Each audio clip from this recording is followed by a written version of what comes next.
Good morning, Kuhner country.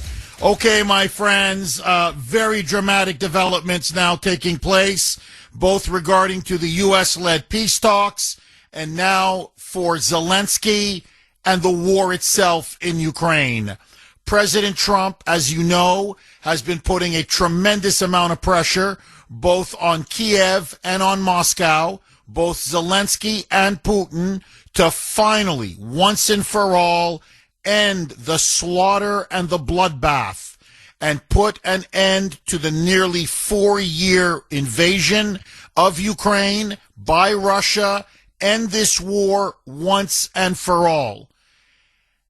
And it now looks like it may be over for Ukraine.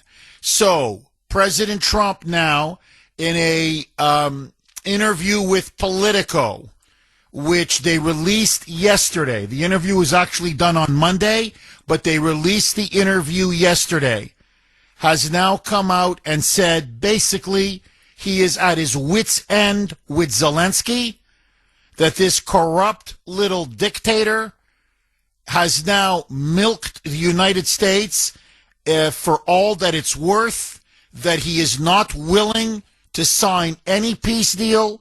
He will not cede any territory, that he refuses to accept the reality on the ground.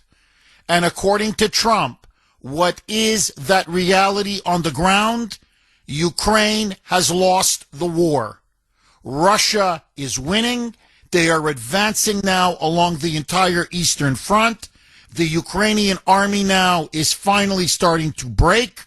You have now mass desertions taking place on the Eastern Front among many disaffected Ukrainians, and Zelensky himself is embroiled in a massive, massive corruption scandal that threatens to bring him and his entire government down.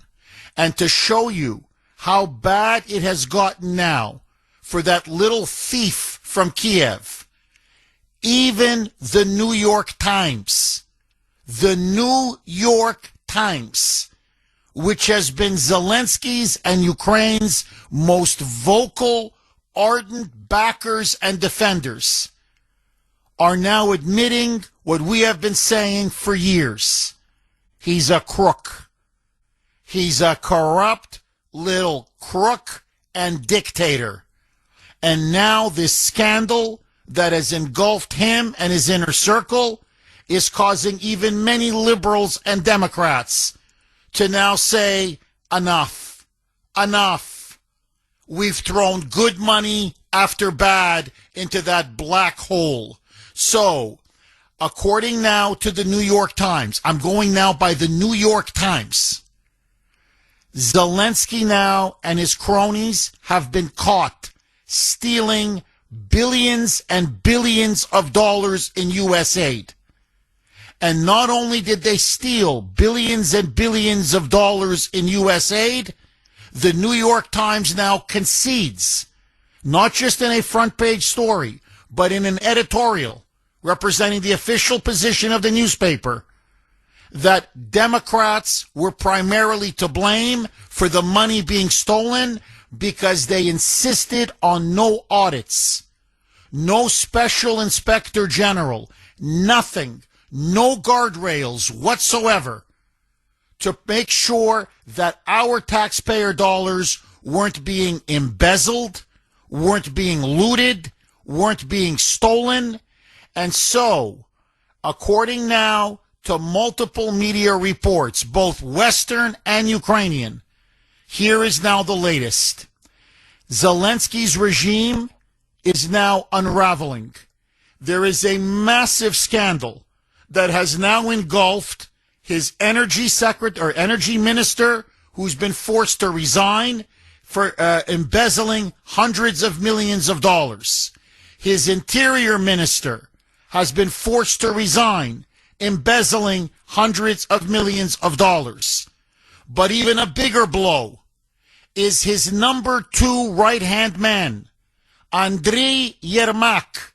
Now, to show you how high up this guy is, every negotiations Ukraine has had with either the EU or, more importantly, the United States, It has been Andrei Yermak who has led the negotiations.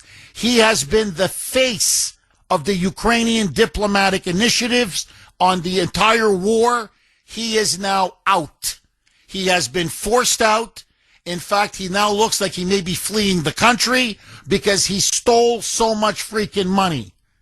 And then another individual by the name of Mindich. He is one of the top oligarchs in Ukraine. He is Ukraine's Zelensky's biggest backer. He is the reason why Zelensky is in power. He controls most of the media for Zelensky.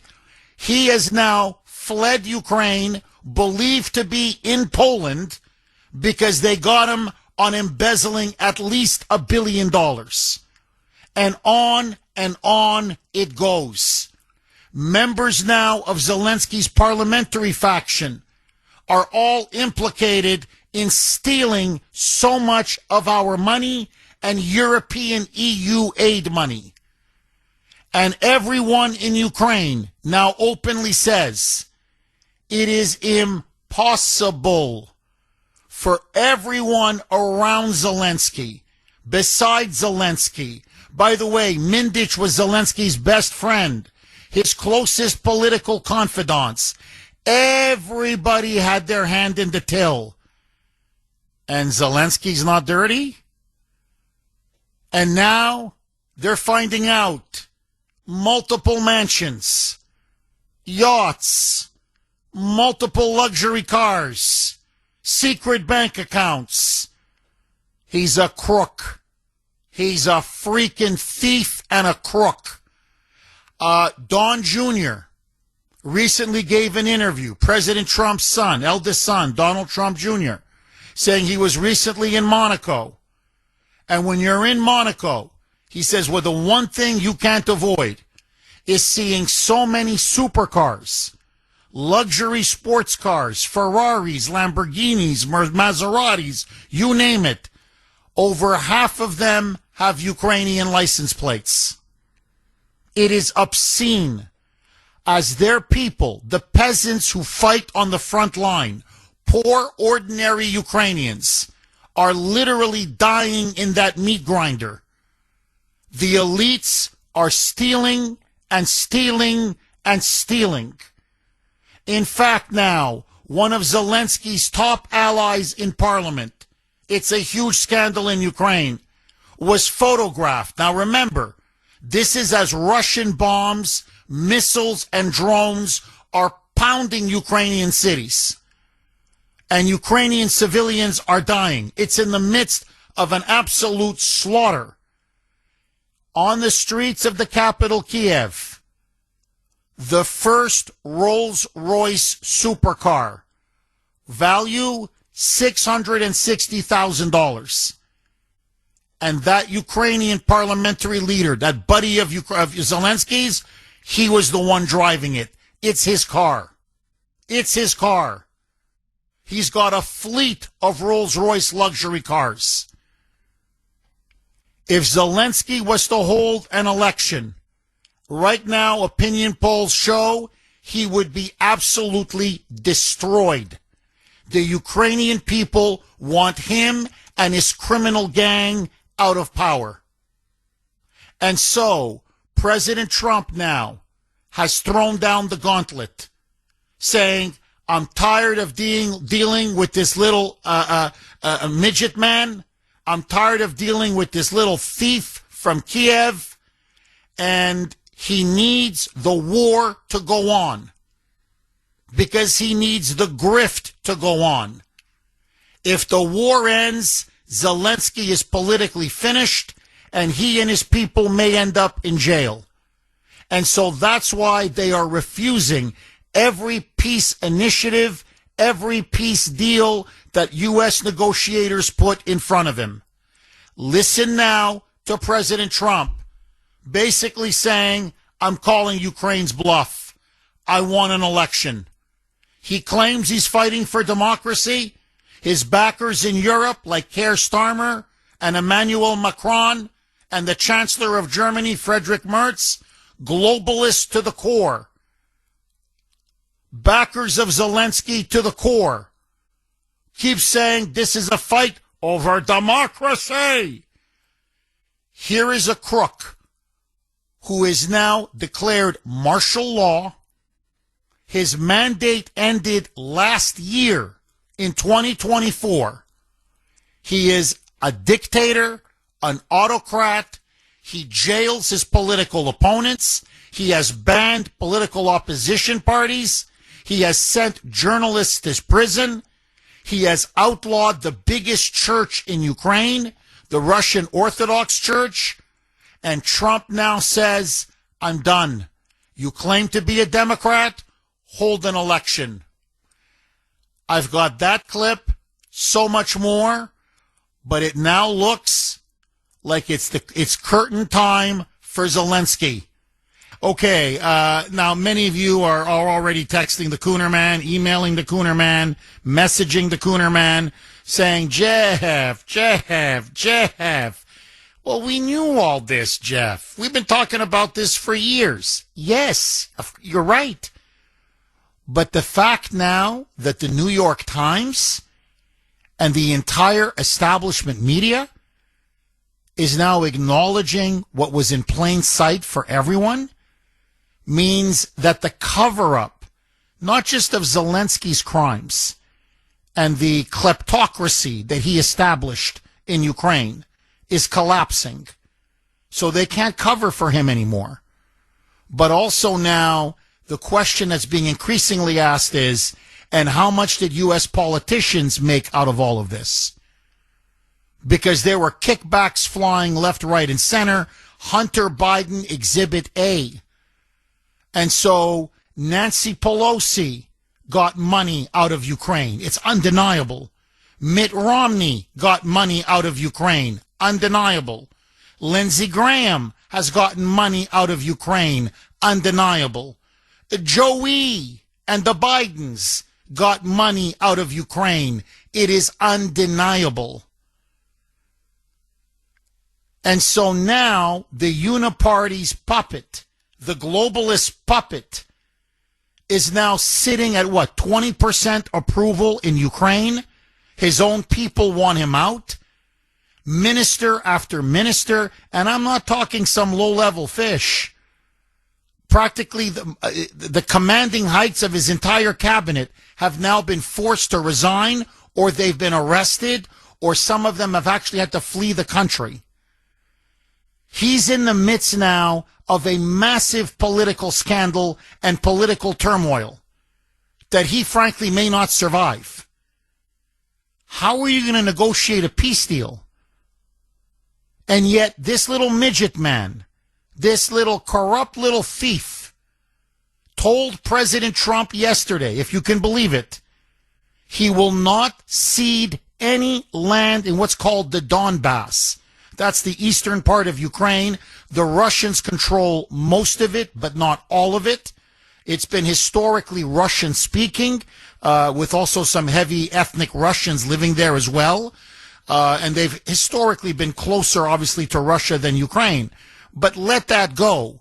He says he will not cede an inch of territory, meaning I'll continue to let this war go on and on and on as he and his cronies continue to line their pockets while poor Ukrainian peasants die in that Russian meat grinder as it slowly makes steady, relentless gains on the ground. Listen now to President Trump, basically saying, I'm done with little midget man. I want an election. This is him in an interview with Politico's Washington, D.C. bureau chief, Dana Burns, and she says, is it time for Ukraine to hold an election? Listen to Trump's response. Roll cut one, a mic. Is it time for Ukraine to hold an election, do you think? Yeah, I think so. It's been a long time. It hasn't been doing particularly well. Yeah, I think it's time. I think it's an important time to hold an election. You know, they're using war not to hold an election, but I would think the Ukrainian people would should have that choice, and maybe Zelensky would win. I don't know who would win, but they haven't had an election in a long time. They talk about a democracy, but it gets to a point where it's not a democracy anymore. Bingo. Now the cat's out of the bag. Now you can't walk this one back. Okay, the media just can't unwind this tape. He's not a Democrat. He's ruling by martial law. He's a corrupt dictator and autocrat. As I said in my opening monologue, when you put your political opponents in jail, when you ban the opposition media, when you shut down and make illegal the biggest church, the Russian Orthodox Church in Ukraine, where's the democracy? Where's the democracy? And so Trump is being very smart and cagey about this. Okay, you claim to be a Democrat, small d. You claim to be fighting for quote-unquote democracy. Hold an election. He knows what's going on in Ukraine. He knows the corruption scandals that have now exploded and that there's no going back. They can't cover it up. That Zelensky's regime is collapsing in front of our eyes. So, okay, hold an election. Zelensky will never agree to it because he knows he holds an election, he loses. He loses. He's out. Listen now to Trump saying, Dana Burns asks, well, Zelensky looks like he's going to reject your latest deal. All of these negotiations, days and days, back and forth, your national security team, his national security team, a 28-point plan, now a 20-point plan. And Trump basically says, well, in fact, I'll play the clip on the other side, where he says Zelensky has lost Ukraine the war. The question now is it over for Ukraine? And should we, the American people and the U.S. government, should we continue to try to mediate a peace agreement? 617-266-6868 is the number. Okay, just by way of context, so you understand the question. There was basically, and I got to say, I feel very bad for Trump. I feel very bad for Rubio and Steve Witkoff and the entire national security team. They've been working their rear ends off, flying to Moscow, flying back to Florida, flying to Washington, meeting with this Ukrainian national security delegation team. They've been going on for days and days and days trying to put together a peace deal that can be accepted by both sides. When she asks the question, the political reporter, Dana Burns, this was on a Monday. Zelensky gave his answer to the deal yesterday. He basically said no deal. He says he's not giving away an inch of Ukrainian territory. He's not, he only wants American security guarantees. He's not going to sign anything with Putin unless we underwrite Ukraine's security and pledge to defend their borders against any future Russian aggression. And he's not going to give an inch of the Donbass. So basically, no deal. There's going to be no deal. But she asked the question, if Zelensky rejects this deal, which now we know he already has, is there a point, and she's going to say, in other words, is there a point where you just walk away? And listen to Trump's response. Roll cut to a mic. If Zelensky rejects this deal, is there a timeline? Is there a point at which you say, okay? Well, he's going to have to get on the ball and start accepting things. When you're losing, because you're losing. Do you think Ukraine has lost this war? Well, they've lost territory long before I got here. They lost a whole strip of seafront, big seafront. You look at the maps. I've been here for 10 months, but you go back 10 months and take a look. They lost that whole strip. It's now a bigger strip. It's a wider strip, but they lost a lot of land, and it's very good land, too, that they lost. You certainly wouldn't say it's a victory. I could show you a chart. It's a lot of land they lost. So, and he's right. They're losing. They've been losing the last 10 months. They've just lost 2 more key cities in eastern Ukraine. It's not that the Russians are breaking out in some kind of a blitzkrieg. It's slow, steady grinding. And it's just pressure and more pressure and more pressure. And the problem now is, after 4 years of fighting, the Ukrainian military is running on fumes. Their morale among troops is very low. The lines now are starting to break. They can't get any more conscripts or men to fight the war. So, in other words, the Russians now sense they have the decisive upper hand. And so they're starting to push right along that entire Eastern Front. And so that's why Putin has basically been saying now for a couple of weeks, we can do this the hard way or the easy way. But I'm going to get all of Eastern Ukraine. I'm going to gobble all, which the Russians consider historically theirs. Okay, that's their historic claim. But the point is, he says, either you sign it away now, or we kill a lot more soldiers, but we get it eventually. Now, Trump's point, and this is the humanitarian in him, he's trying to tell Zelensky and the Ukrainians, you've lost the war. I'm trying to save much of your country. But if you keep fighting and fighting and fighting, eventually you're going to lose everything. Do you understand? You're going to lose the whole damn country if you're not careful.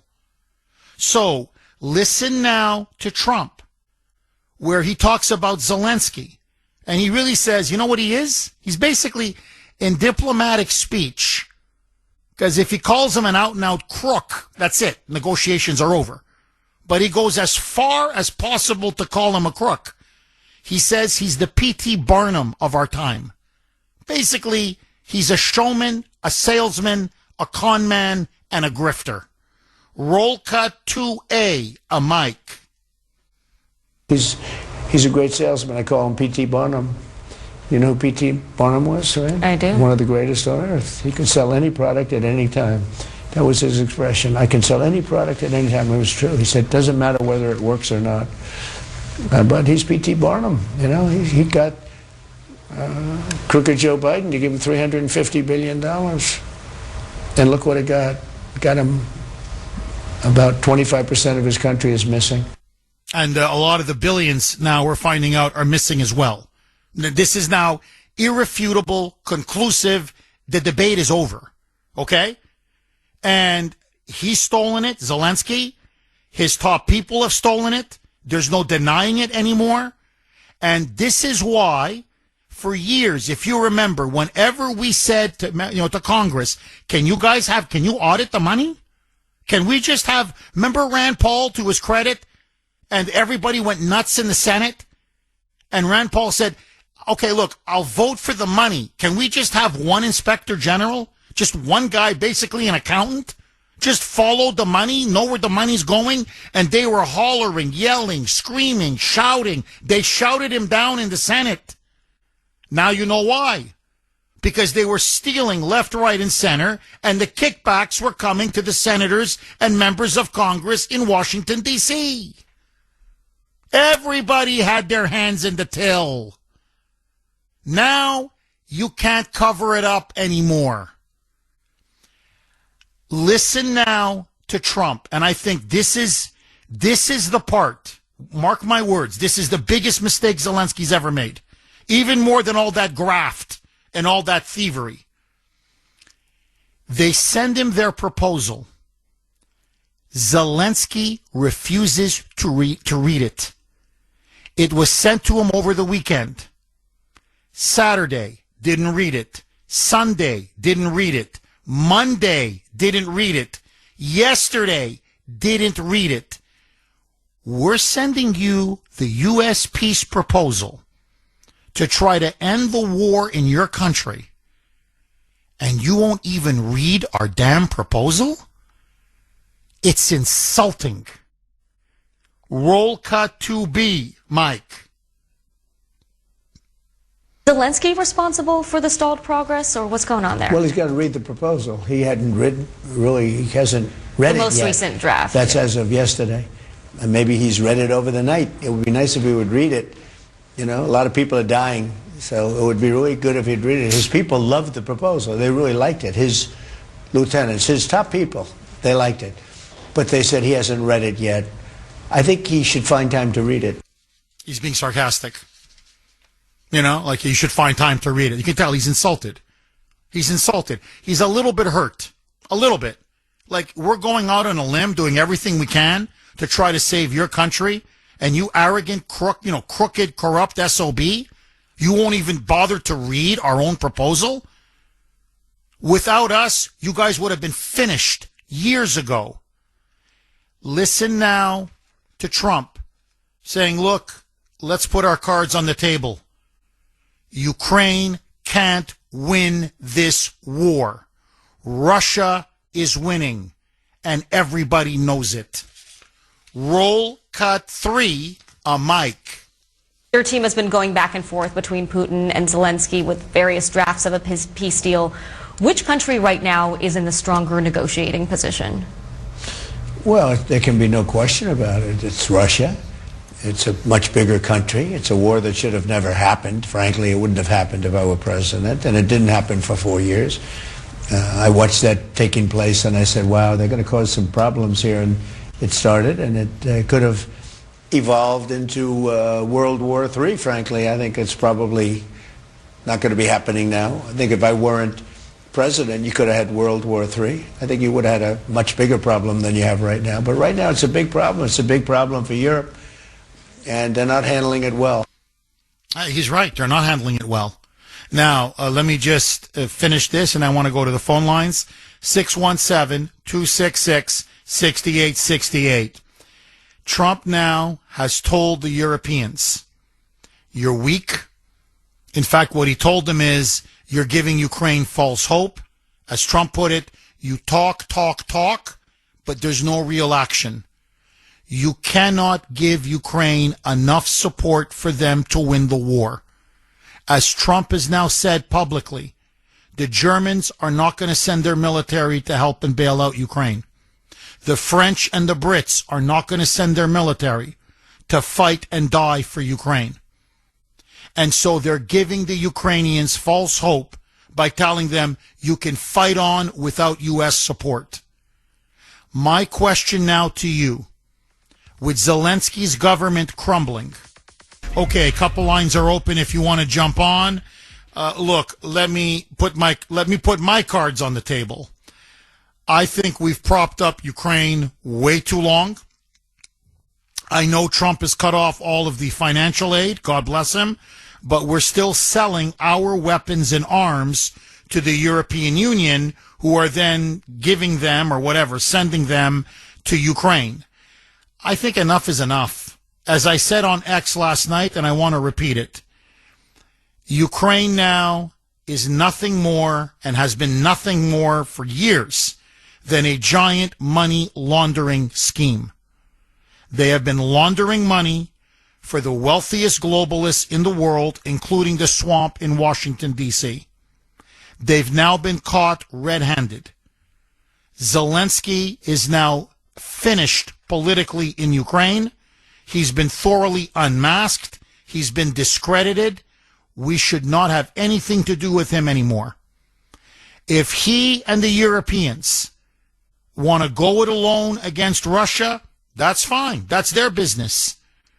But we should cut off all military aid, all intelligence sharing, all of it, and just walk away. I understand Trump is trying to do the right thing. He wants to end the slaughter, the hundreds and hundreds of thousands of people getting murdered, Russians, obviously Ukrainians, many Ukrainian civilians. It's a tragedy. There's no question. But it takes two to want to make a peace deal. The Russians are winning the war. The Ukrainians are losing the war. They're led now by a corrupt little dictator who refuses to acknowledge the reality on the ground because he understands that the moment this war ends, he's either going to have to flee the country or he may end up behind bars like many of his cronies and members of his cabinet. So he has no incentive to make peace. And the Europeans, the globalists, and especially France, Britain, and Germany, are willing to continue to fund this war. Fine, then let them fund it. Now, let me tell you what's going to happen. Trump is right. Russia is just going to gobble up even more territory. And more Ukrainians and Russians will die. But will they eventually take the capital? Yes. And once Kiev falls, much of Ukraine will fall. And so Trump is basically saying, look, lose 20% now and save the other 80% while you can. Because in 6 months or 8 months or 10 months, hey, the Europeans are just flapping their mouths. They're just sending their citizens as taxpayers' money to you for you guys to continue to loot and steal. It's no sweat off their back. But it's going to be real Ukrainians that are going to keep dying every single day. And then the Russians are going to have even more spoils of war. And they're going to take even more territory. Now, that's up to them. That's their business. I'm America first. I care about our country, our interests. And to me, our interests now say, enough. It's been more than enough. Trump has been noble. He has been statesmanlike. He has been a great humanitarian. He's tried to end this meat grinder and this bloodbath. But Putin doesn't want the war to end. Why? He's winning. If I were him, I'd keep going. And Zelensky, that crook, that idiot, wants to keep pushing this war on. Go ahead. In other words, it's time to cut him loose and walk away. It's time to cut Ukraine loose. Because frankly, Trump needs to focus on domestic issues. And let me tell you what should be a now big warning sign. Yesterday was an election for mayor of Miami. Miami, that's Florida. Now I know Miami's a blue city in a red state. I get it. But this is the place where Trump's presidential library is going to be constructed. It's going to be built. The Democrats destroyed the Republicans in Miami by much bigger margins than what Kamala Harris won or Joe Biden won with. Miami has elected, like Mamdani and like other of these radical socialist mayors, they have elected a socialist to be the next mayor of Miami. Republican turnout was pathetic. The base is lethargic. The base is not enthusiastic. The base is staying home. If we don't start turning things around here domestically, if the economy doesn't start to pick up, if the deportations don't pick up, if Pam Bondi doesn't start arresting people, and I mean real high-level people, if you don't start fulfilling the promises that you campaigned on, it's going to be a bloodbath in the midterms. So, with all due respect to the president, I understand why he's doing it. I congratulate him. I do. But clearly, Putin doesn't want peace. Zelensky, that crook, doesn't want peace. Neither of them want peace. There's no peace here. Come home and focus on America first. Because if we don't, with this do-nothing Republican Congress, you're going to lose the majorities. And once you lose the majorities in the Senate and in the House, the Democrats are going to come for you with everything they have. 617-266-6868. Agree, disagree. Larry in Arkansas. Thanks for holding, Larry. You're going to kick us off, and welcome. Got to be done, yeah. Larry, what do you make of what the president said? What do you make of how Zelensky is now behaving? What do you think the president should do, Larry? Well, your points are right. He's at the end of his rope, wit's end, however you want to couch it. What was Zelensky's job before these clowns made him president? He was a comedian. He was a comedian and did variety shows in the weirdest fashion. And wasn't that Trudeau's job before that too? That's right. Yep. Socialists have a weird habit of electing clowns to office, and then can't understand why things fall apart. But you're right; he is holding on desperately, not because he's interested in Ukraine. That's bullcrap. He could care less about Ukraine. If he cared about Ukraine, he wouldn't let his minions steal all the money, and he wouldn't be stealing all the money. Total crap. He knows his life is coming to an end once this war ends. And I don't mean just maybe assassinated or tried and hung, but he's going to go to jail, or he's going to be in exile for the rest of whatever. So that's all he cares about right now. He's not trying to save Ukraine. He's not trying to save, soldiers and stuff. He's not trying to save land. He's trying to save his own hide. When it comes to how many videos did we watch, Jeff, of them conscripting mentally challenged people, just grabbing them off the street to put them as cannon fodder? Oh, there's so many of them. It's heartbreaking. You're completely right, Larry. And the other thing is, not to interrupt you, but, and this has been done, I'm talking, this is NBC News. Okay, this is not some, website, independent website. I'm talking the corporate media that's been backing Zelensky the entire war. They said, hey, let's send a correspondent to Kiev, the capital. On a Friday night, Saturday night. He says, yeah, let me see what they're doing on a Friday, Saturday night. And he goes to the restaurants, the clubs, the nightclubs, the discotheques, the bars. He goes, all I see are 22, 23, 24, 25, 28-year-old young men. None of them want to go and fight on the front lines. They're all clubbing and eating and drinking. So, in other words, there's no enthusiasm anymore for this war. So what they're doing is they're now plucking it from the poor peasants, or as you put it, those that are mentally disabled or whatever.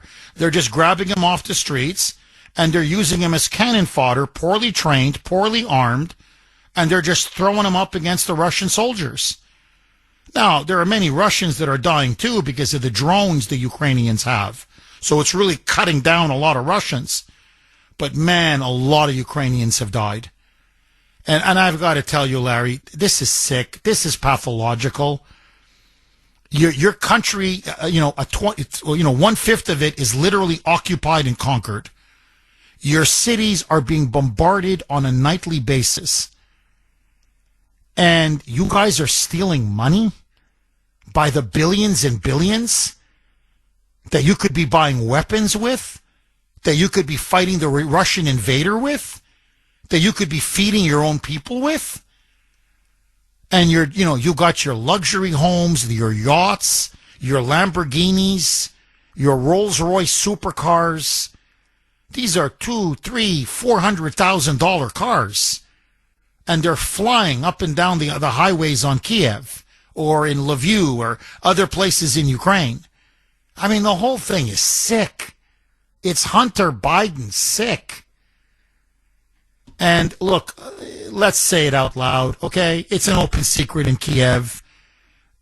Zelensky has a cocaine problem. It's been widely reported in the Ukrainian media.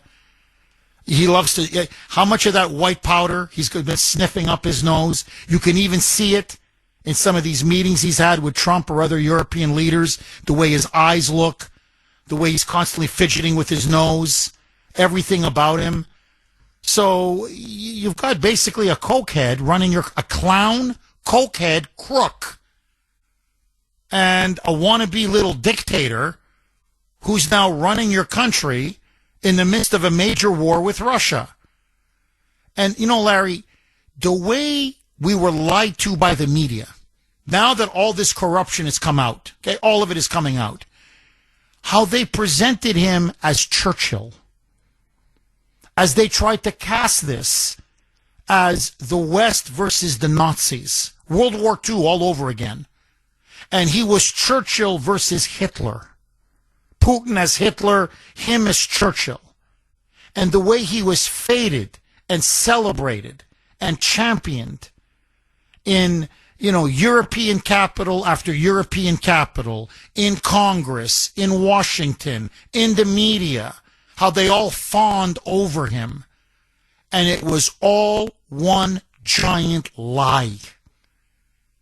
It was a giant farce. Now it's gotten to the point that Trump, and that's why Trump is basically calling his bluff. Okay, you're fighting for democracy. That's why you can't give up, apparently. You're this big Democrat, small d. Okay, call an election. That's what Trump is doing. He's basically, we're playing poker. I've got a royal flush. You've literally got nothing. I'm going all in. All in. Here it is. All the chips are in. Go. I'll show you my hand. You show me yours. Go. I call. Go. Zelensky would get destroyed in an election. There's no question. So there's your Churchill. I mean, it's unbelievable. So, and now he can't, the moment he makes a peace deal, he's either going to jail or he's got to go into exile like his big oligarch, Mindich, his big backer. They think he's in Poland. They don't know where he is. He had to flee the country. Zelensky will have to flee the country as well. So there you go. And the way the media, it was a myth, the way they mythologized this guy and propagandized this guy and brainwashed people over who he was. Anyway, Larry, it is what it is. The question now is, what should we do? What should Trump do? What say you?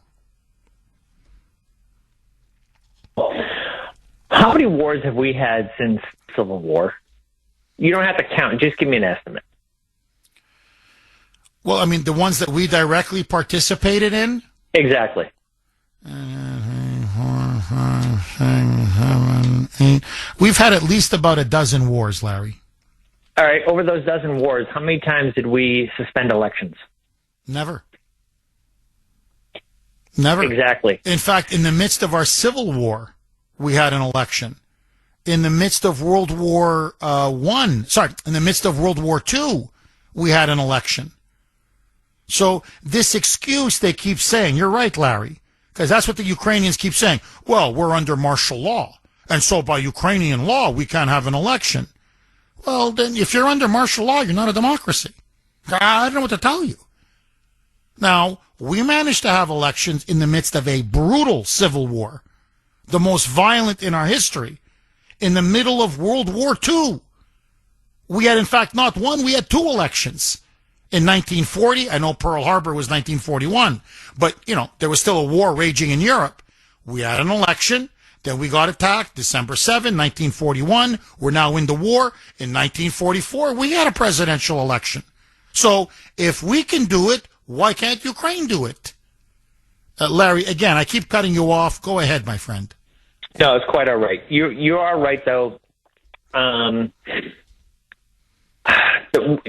We've discussed this before. We are big enough to admit our president has some flaws.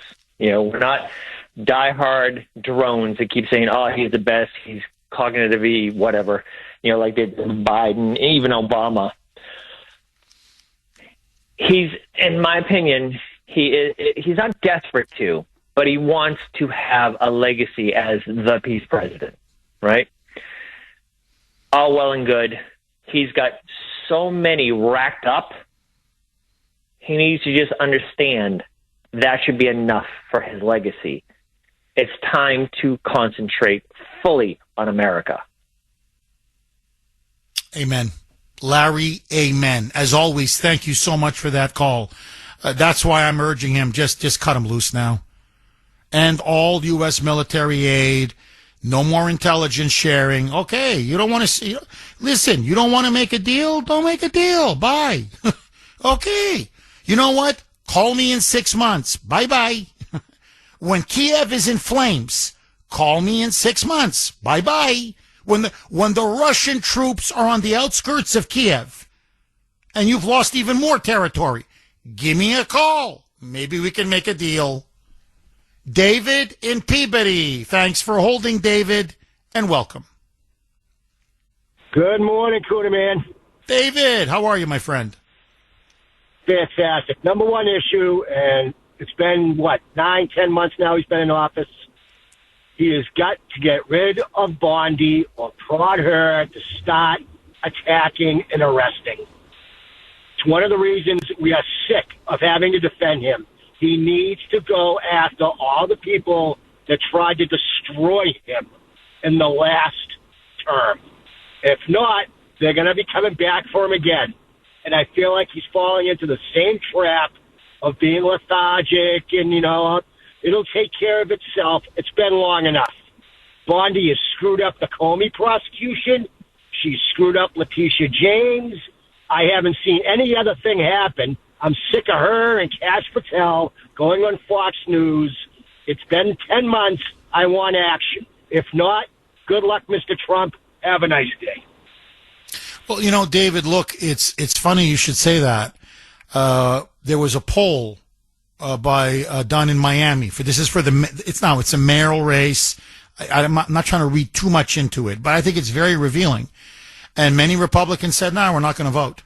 They go, but you're going to have a socialist as a mayor, like Mamdani in New York or that Katie Wilson in Seattle, there's now literally full-blown Michelle Wu in Boston. You're going to have a full-blown socialist in Miami. And they're like, no, we're trying to send Trump a message. And when asked, well, what is it you want to send a message on? They said two things. One, cost of living is too high. Like, we want to see more action. And two, your point. Have there been any arrests over the abuses of January 6th? None. Has Comey, is he going to jail? No. Has there been any any arrests over the abuses of trying to put Trump in prison? None. Any arrests over the crimes of Biden? None. So you said you were going to drain the swamp. You've got Pam Bondi, and she's doing absolutely nothing. No one's been arrested for the stolen 2020 election. No one has been arrested for trying to frame Trump for Russia. The Russia hoax. No one has been arrested over what we now know the FBI infiltrated January 6th. No one has been arrested for all of Biden's crimes. Like, that's what we elected you to do. And look, it's now come out, David. It's now everywhere. There are stories now, and it all makes sense. Pam Bondi is a deep, close friend of Jeb Bush and the Bush family. There are now pictures of her going back many years at Bush functions, Bush barbecues, Bush events. Also, she's been very close. It now comes out, it turns out, with Mitt Romney. She's been extremely close with John McCain. She's a rhino. She's a bushy, globalist rhino. And so all this time I've been thinking, well, she's incompetent. She wants a gig on Fox. Now I'm starting to wonder, maybe she doesn't want to get these people arrested. Maybe she's part of the swamp herself and connected to the Bush family. Okay, Trump now says the quiet part out loud. Ukraine is losing the war. Russia is winning. Ukraine needs to make a peace deal. If not, it's going to get even worse. Is Trump right? And do you care about Ukraine, or do you want Trump to start focusing exclusively on American domestic policy issues? 617-266-6868. Okay, before we go to Andrea in Rockport, 7:20-ish, Wednesday. You know what that means. Truth or troll. Take it away, Mike. And now, America's favorite game show, where you get to decide on the Kuhner Report. This is Truth or Troll. Today's entry for Truth or Troll once again comes from President Trump in an interview with Politico. During this interview, he was asked by Dasha Burns if it was time for Ukraine to hold an election. Here's what Trump had to say. Is it time for Ukraine to hold an election, do you think? Yeah, I think so. It's been a long time. It hasn't been doing particularly well. Yeah, I think it's time. I think it's an important time to hold an election. You know, they're using war not to hold an election, but I would think the Ukrainian people would, should have that choice, and maybe Zelensky would win. I don't know who would win, but they haven't had an election in a long time. They talk about a democracy, but it gets to a point where it's not a democracy anymore. So that's a pretty interesting response, I would say. And to that, do you think he's just telling the truth here, or with they just need an election at this point? Or is he just trying to poke at Zelensky to get him to read the peace deal with Russia? No, I think he's very angry at Zelensky for not reading the peace deal. It's insulting. I mean, it's the U.S. peace proposal, and this guy, this little midget man and this corrupt little thief in Kiev won't even read it. No, to me, the part that I thought was funny was, I don't know, maybe he'll win. He knows full well if Zelensky holds an election, he's going to get slaughtered. He's going to get destroyed. So his whole, I don't know. Let's just, he may even win. I don't know. Let's just have an election. But the question is, Jeff, does Trump believe what he just said? Yes. I mean, he's kind of sticking it to Zelensky. There's no question. He's mad at him. I don't blame him. And he's done with his antics.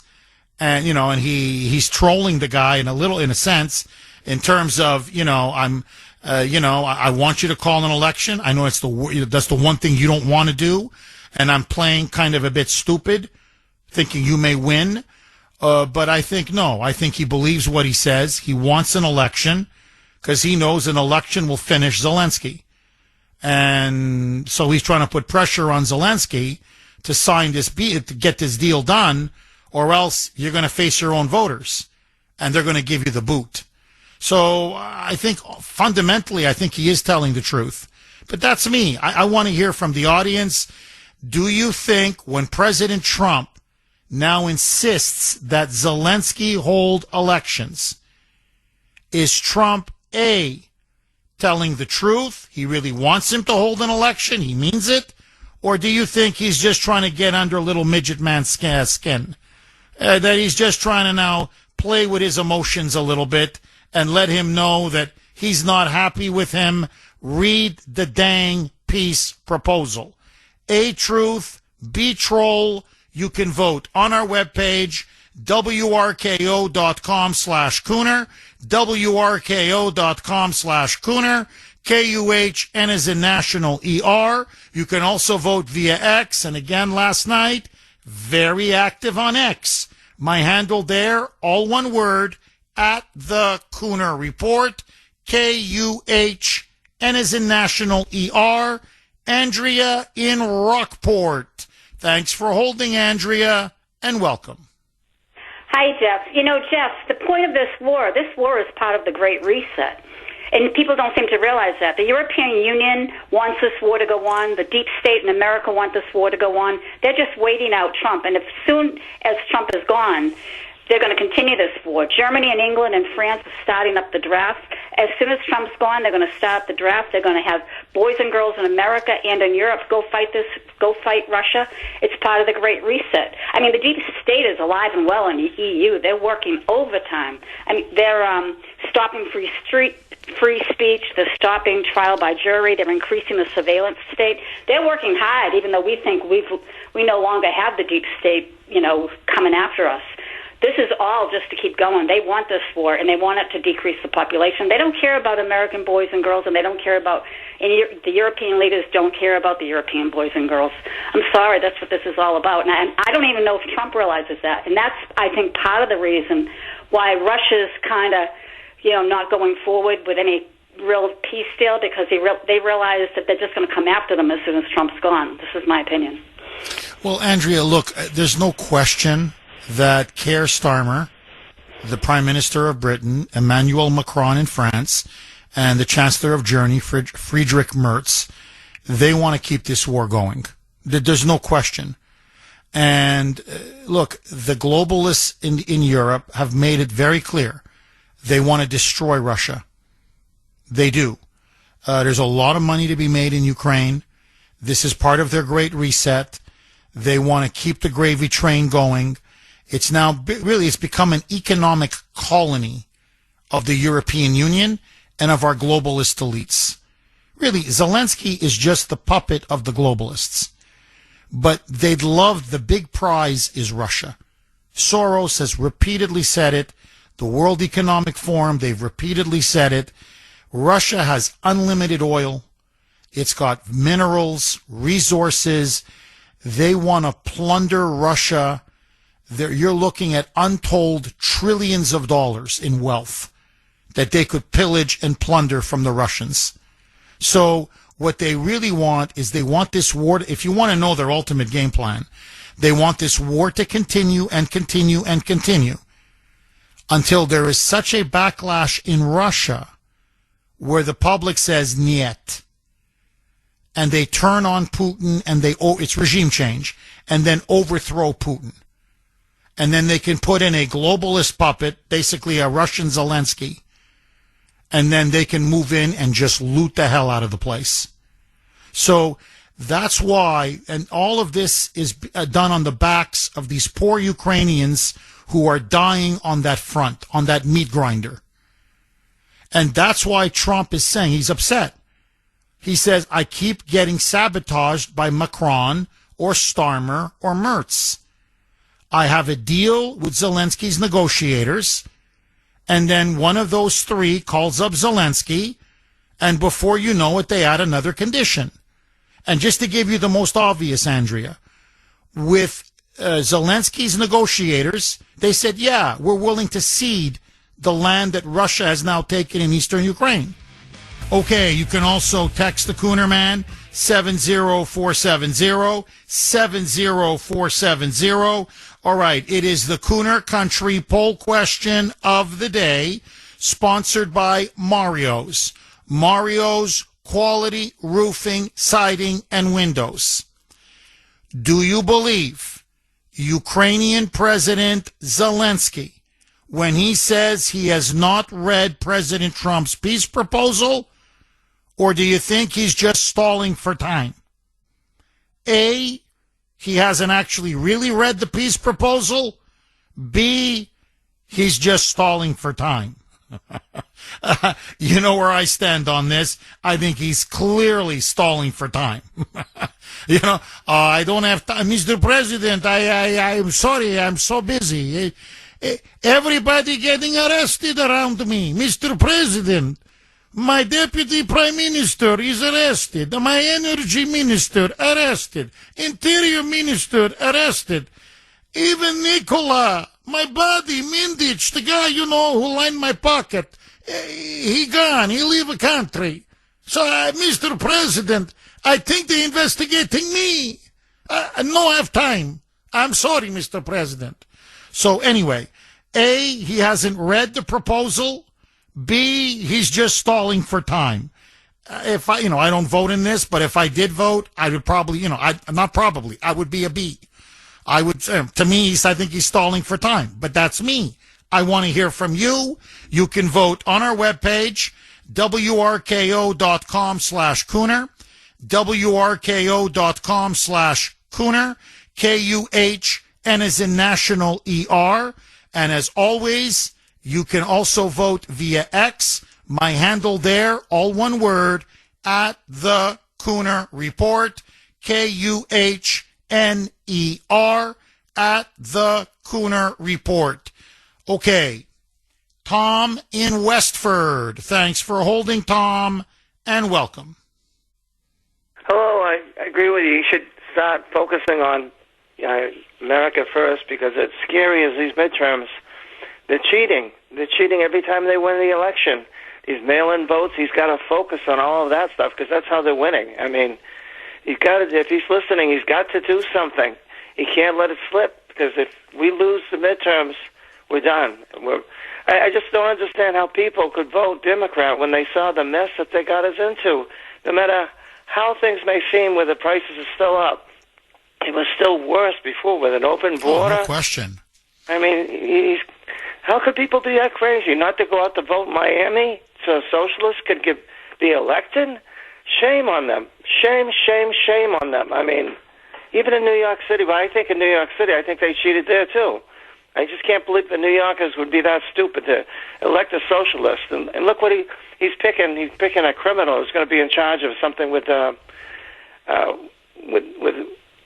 transit facility and stuff. His criminal justice team, one of his top advisors, you can't make this up, is a man who was convicted and spent 7 years in prison for armed robbery, armed burglary.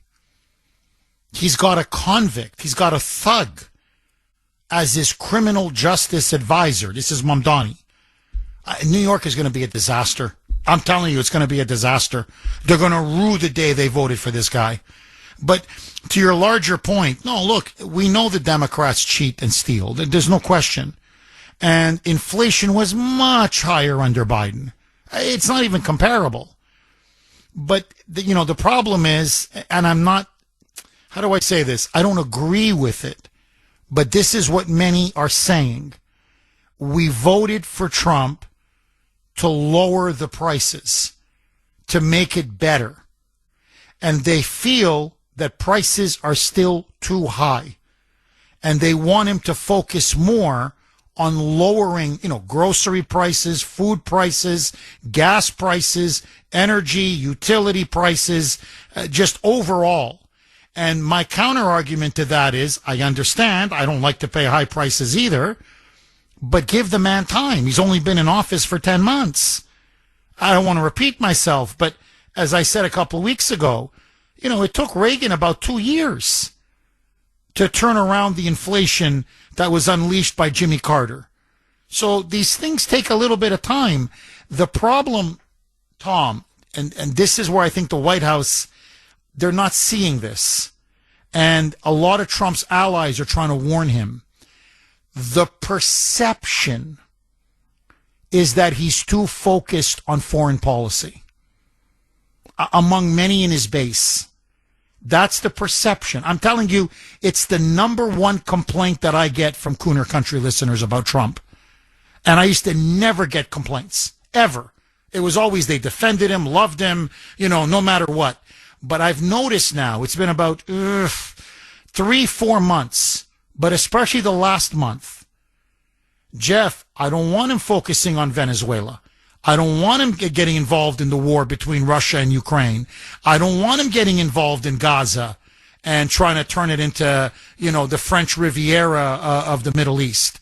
In other words, they feel that he's too distracted, too focused on winning the Nobel Peace Prize, on being known as the peace president, on stopping conflicts or dealing with conflicts around the world, and that he's not focused enough on cost of living, on inflation, on mass deportations, on crime. They feel that what they're saying is he's not the candidate. Trump, the president, is not the candidate that we voted for. That he's too preoccupied with other things, foreign policy being number one. And I get this now over and over. And these are diehard supporters. They voted for him 3 times. They're part of his base. They've been with him from the beginning. And so this is what I've been trying to tell the administration. Whether you know it or not, you're starting to lose the plot. And what you saw in Miami last night, and look, you should never vote for a socialist, you're crazy. But many Republicans said, we're staying home to send a message to Trump. We want you to focus on problems here in America. And I don't know if Trump is getting the message or not. I don't know. I can tell you this. If Republican voters, if Trump voters stay home in next November, okay, in the 2026 midterms, it's going to be a slaughter. I mean, cheating or no cheating, it's going to be a slaughter. So I've been saying this for a while. You've got to get rid of Pam Bondi. You've got to start putting people in prison, and you've got to go all hands on deck on the economy. All hands on deck. Because the perception is you're not doing enough.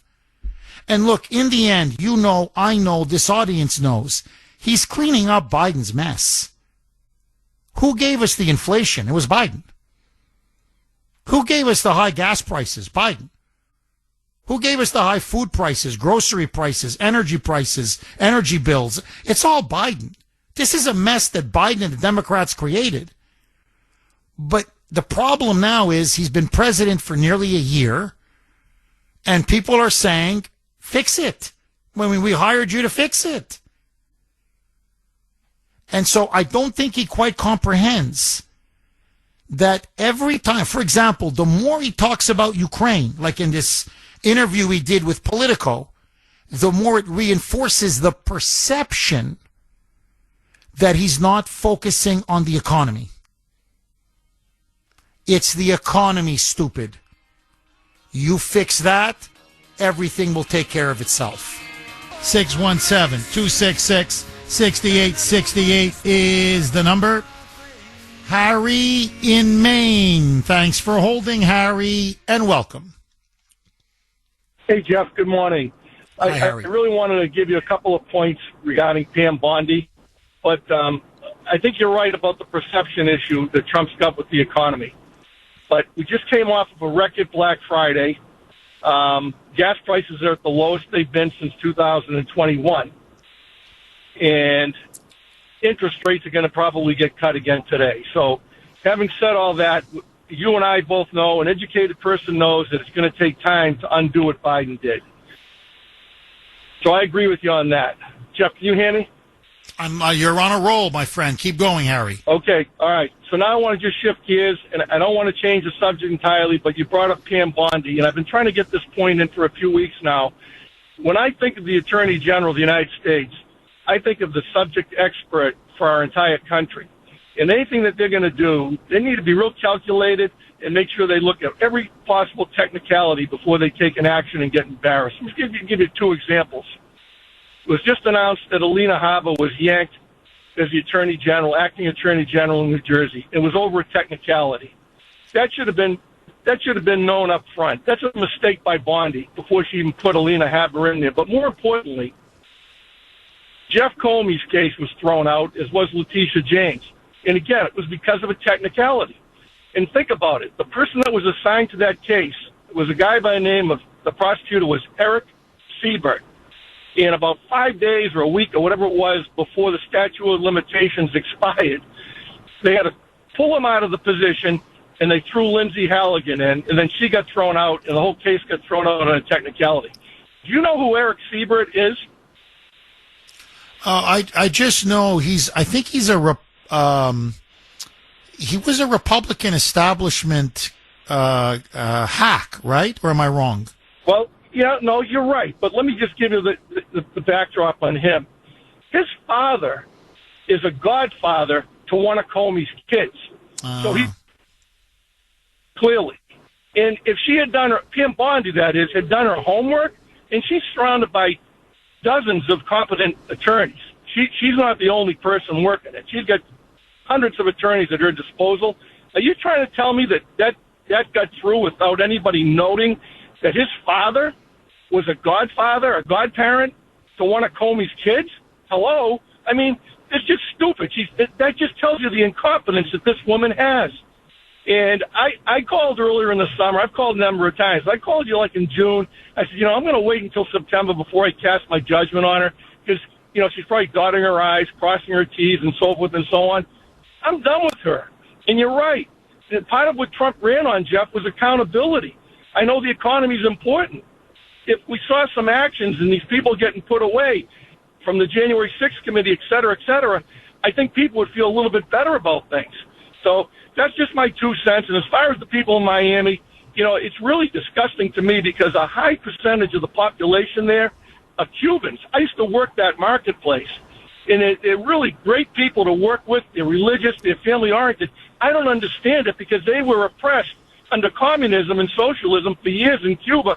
How does that community support a socialist? So that's my frustration. But anyway, keep up the good work, Jeff. You do a great job. Thank you, Harry. I really appreciate it. Great call. No, look, I'm with you. And so many Cuban Americans were asked, why did you stay home? And they said, we're trying to send Trump a message. Like, I'm not excusing what they did. Look, to me, it's a socialist. My God, you go out and you vote against a socialist. She's going to ruin Miami. But the point is, they're getting so frustrated with Trump. And by the way, they don't like Pam Bondi. They're all complaining about Pam Bondi. I'm talking about his base. So, you mentioned Cuban Americans. They're ferocious anti-communists, diehard MAGA Trump supporters. I remember when Biden was still president, Grace and I and the kids, we took a quick vacation down to Florida, and I had a Brandon, Let's Go Brandon t-shirt, and we were staying at a resort, and there were a lot of Cuban Americans on vacation as well at that resort. One after another congratulated me on my t-shirt. Love it, keep going. We're going to take care of that bum. They were all Trump. Like 99.99999%. They were Trump all the way. So what I'm saying is they're deliberately telling pollsters, if we go out and vote, Trump's going to think everything is fine.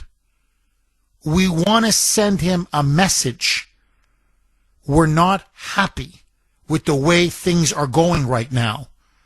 Now, to me, whether, right or wrong, if your base is that dissatisfied, you got to say to yourself, guys, we got to do something a little different. There's a disconnect here. And, look, to me, I think the big, beautiful bill is going to kick in next year. I think interest rates are going to go a little bit lower today. It doesn't matter. Jerome Powell is out by, the spring of next year. Looks like Kevin Hassett is going to be the next chair of the Federal Reserve. So my point being, the economy, I think, is going to really start to boom starting next year. And inflation is going to continue to go down and down. Wages are going to start to go up. So you have more purchasing power. So I think, it's going to work. The manufacturing revival, the reshoring of industry, the trillions of dollars in investment, I think it's all going to come together. But perception is reality, as they say, right? If people perceive that the cost of living is too high and they perceive that they feel it's almost like he's becoming Bush 41 in a bizarre way where they're saying, they give him high marks for foreign policy. You go down the polls and they're like, very good. Yeah, I like him. Very good. Yep. But amazingly, they're giving him low points on the economy and on domestic issues. When Trump ran on end endless wars, focus on America first, and turn our country around, border, economy, inflation, deportations, and that's where his base is dissatisfied with him. So now he went on he gave a speech yesterday in Pennsylvania. They're calling it the affordability tour. He's starting to get the message. And he talked about, affordability and how things are getting better and better and they're going to continue to get better. But the fact of the matter is he's got a perception problem. He's got to bust through that. That's why in the end, if I was advising him, I'd say, look, Mr. President, you're getting caught in the weeds here, man. Russia's winning. Ukraine is losing. Zelensky's a crook. The public in Ukraine is turning on him decisively.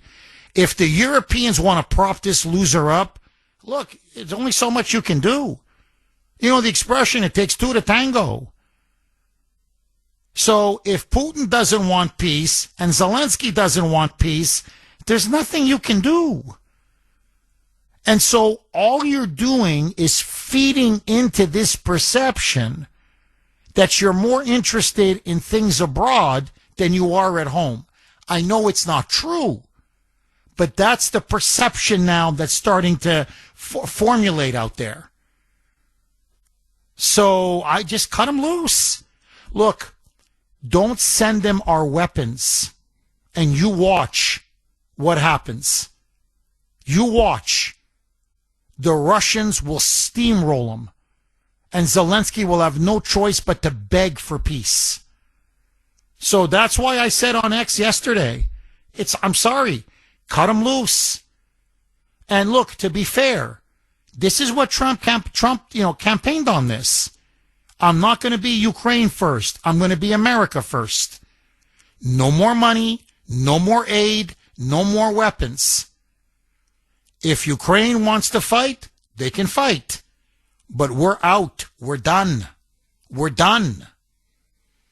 617-266-6868. Agree, disagree. Susan in Whitman. Thanks for holding, Susan, and welcome. OMG. Good morning, Kuhner. Good morning, America. Hi, Susan.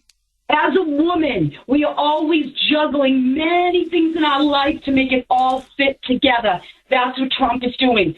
Stop your whiny little baby act out there, people, and not vote Republican. You're biting off your tail to spite your face. Stop it. Give things a minute. Have some patience. We live in a world of, I want it now, I want it now, I want it now. Have some patience. Get off your butts and vote Republican, or we will all be sorry. Oh, Susan, I'm with you. Oh, listen, if I was living in Miami, anywhere, I don't care, okay? Here, I don't mean to change the subject just briefly, but I talked about this on X yesterday. Michelle Wu has now come out and said she desperately needs to raise taxes. She's a socialist, right, as everybody knows. She's basically Mom Donnie with pantsuits. She's now says there are so many illegal aliens now in Boston because of her sanctuary city policies.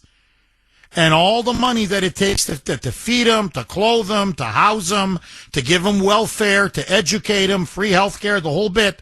She says that Boston now is starving for funds. One of the highest tax cities in the country. It's not enough. She wants to desperately raise even more taxes. The problem is there's something called Proposition 2.5, which was, as everybody knows, a law passed en masse in 1980 that limits the ability of cities to raise taxes unless you get the approval of voters. So she's now attacking Prop 2.5, Prop 2.5. And saying it's got to go, it's tying her hands, she needs the money, we don't have control over our tax rates, blah, blah, blah, blah. In other words, she wants to take blood from a stone. So she's run Boston into the ground, and like I predicted, I said, you watch. They're going to cut services, which they have. They're going to cut benefits, which they have. It's going to be American citizens who are going to pay. Crime is going to go up because they're going to cut police. Everything is going to get cut to take care of the illegals, and it still won't be enough. And she's going to end up raising taxes through your nose. You're going to be paying taxes through the nose. And there she is. So what I'm saying is, wherever socialists take power, hardworking, tax-paying people get screwed. Screwed. So I'm living in Miami. Message or no message to President Trump. Believe me, I would write him an email. Okay, let's say I don't have a radio talk show. I'd say, Mr. President, could you work a little harder on inflation? Whatever. But I'm voting against that socialist. I'm not staying home. What are you, crazy? You want Miami to become like New York City now under Mamdani? You want Miami to become like Boston? And this is in deep red Florida. So, Susan, I'm with you all the way. All the way. Susan, I've got to ask you this. As things stand right now, December 10, 2025. So we're just less than a year away now from the 2026 midterms.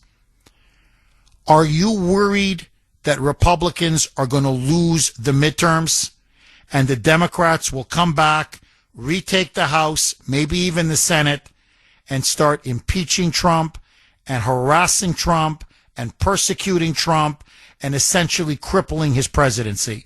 Are you concerned that the Democrats may sweep back to power? Faith in this country, and the stronger our faith, like Charlie Kirk's wife said last night, the muscle, it grows stronger. Get out there, you whiny little brat. Stop feeling sorry for yourself. Give it a minute and stop it. He's like a woman. He's doing it all, like we all do as women. We do it all to make it all work. We have to think of everything and everybody. It all has to work together. Stop it. Get out and vote.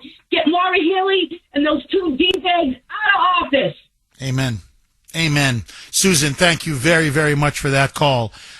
Look, let me throw this log on the fire. And I want to hear from everybody, okay? Please. This is like a test, taking the temperature now of the Trump base, of MAGA, of Kuhner country, of patriots everywhere. Do you think Trump is spending, because I agree with Susan, I think as president you have to do a lot, you have to juggle a lot. I think the economy is going to come together beautifully, but whatever, that's me, okay? I want to hear from you. You know my position. Do you want Trump to focus more at home?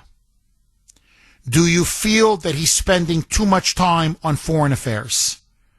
That he's getting too distracted, whether it's Russia, Ukraine, whether it's Gaza, whether it's Venezuela, whatever it may be, and that he needs to focus more on increasing the deportations.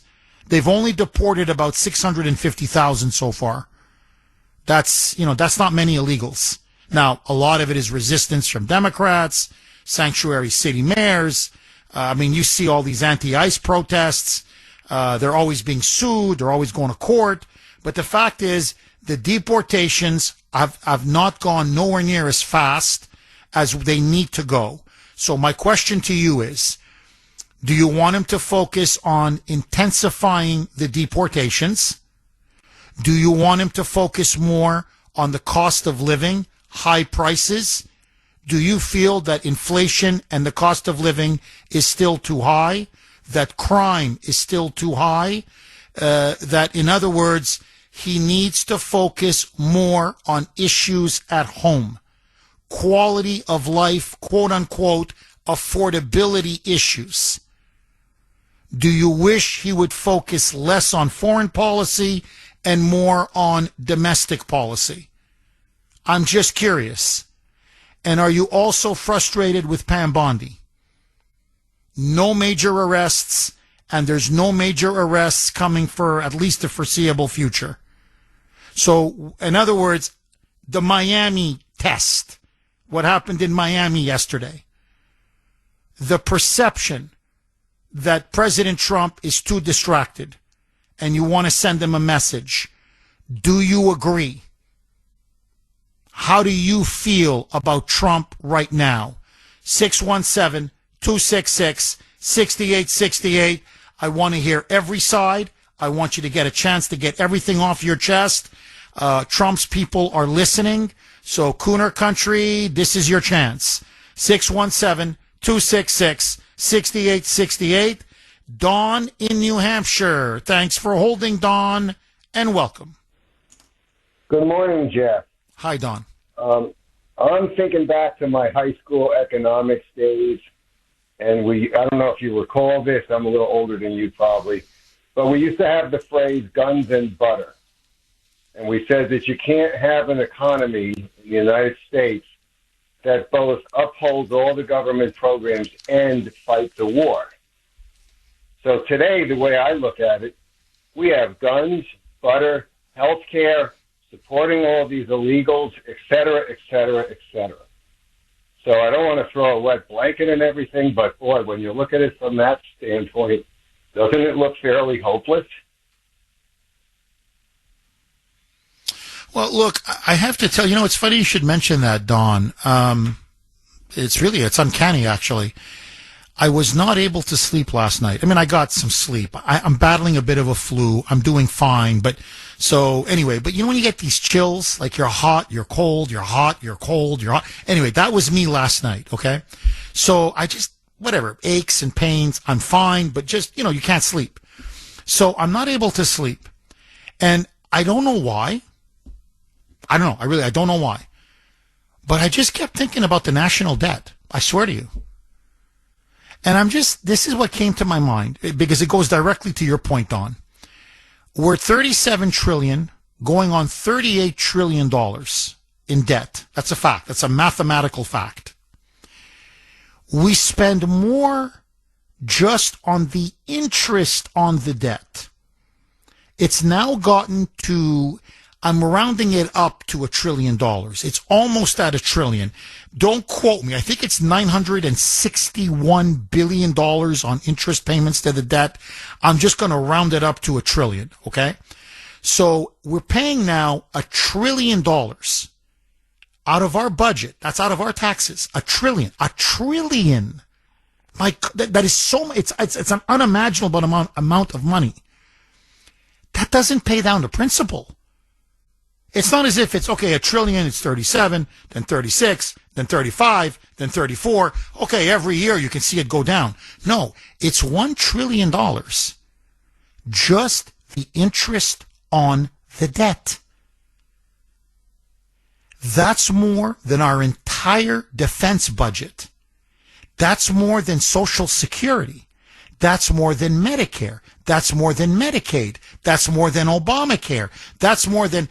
You name your issue, name your any item in the budget. Now, this is what happens to third world banana republics. You end up putting so much money just to pay the interest to finance the debt, you have nothing left. And your country just gets weaker and weaker and more degraded and poorer and poorer. Now, we're still a wealthy country. We still have a big economy. There's still a lot that works. But as I'm thinking about this, I'm like, and by the way, and we're still at $2 trillion deficits every year. So it's not even like we have a balanced budget where you can say, okay, but we're not adding any more now to the debt. No, the debt keeps going up. We're going to be hitting 40 trillion very soon. So we have an out of control welfare state, with all these illegals that are bleeding us dry. 30, 40 million minimum, and many of whom don't want to assimilate. Let's just call it what it is. Okay, call it for what it is. I'm up last night and I'm like, the math is the math. Unless we do something very dramatic, we're going to go broke. Like, I'm sorry. It's just, it's like credit card upon credit card upon credit card, and we're barely able to make the interest payments. Now, we still have a good income coming in, so we're able to make payments. But God forbid, what if we get hit by a depression? What if we get hit by a serious recession? Something we can't control. Okay, this is from, by the way, you can text the Kuhner Man, 70470, 70470. This is from 917. I know 917. Diehard MAGA, America First to his core, a huge Trump supporter. He's a very good friend of mine. And this is what he texted me. Jeff, messaging is essential, especially when it's authentic. Team Trump, and especially President Trump himself, must hammer 2 points again and again, and both are related to affordability.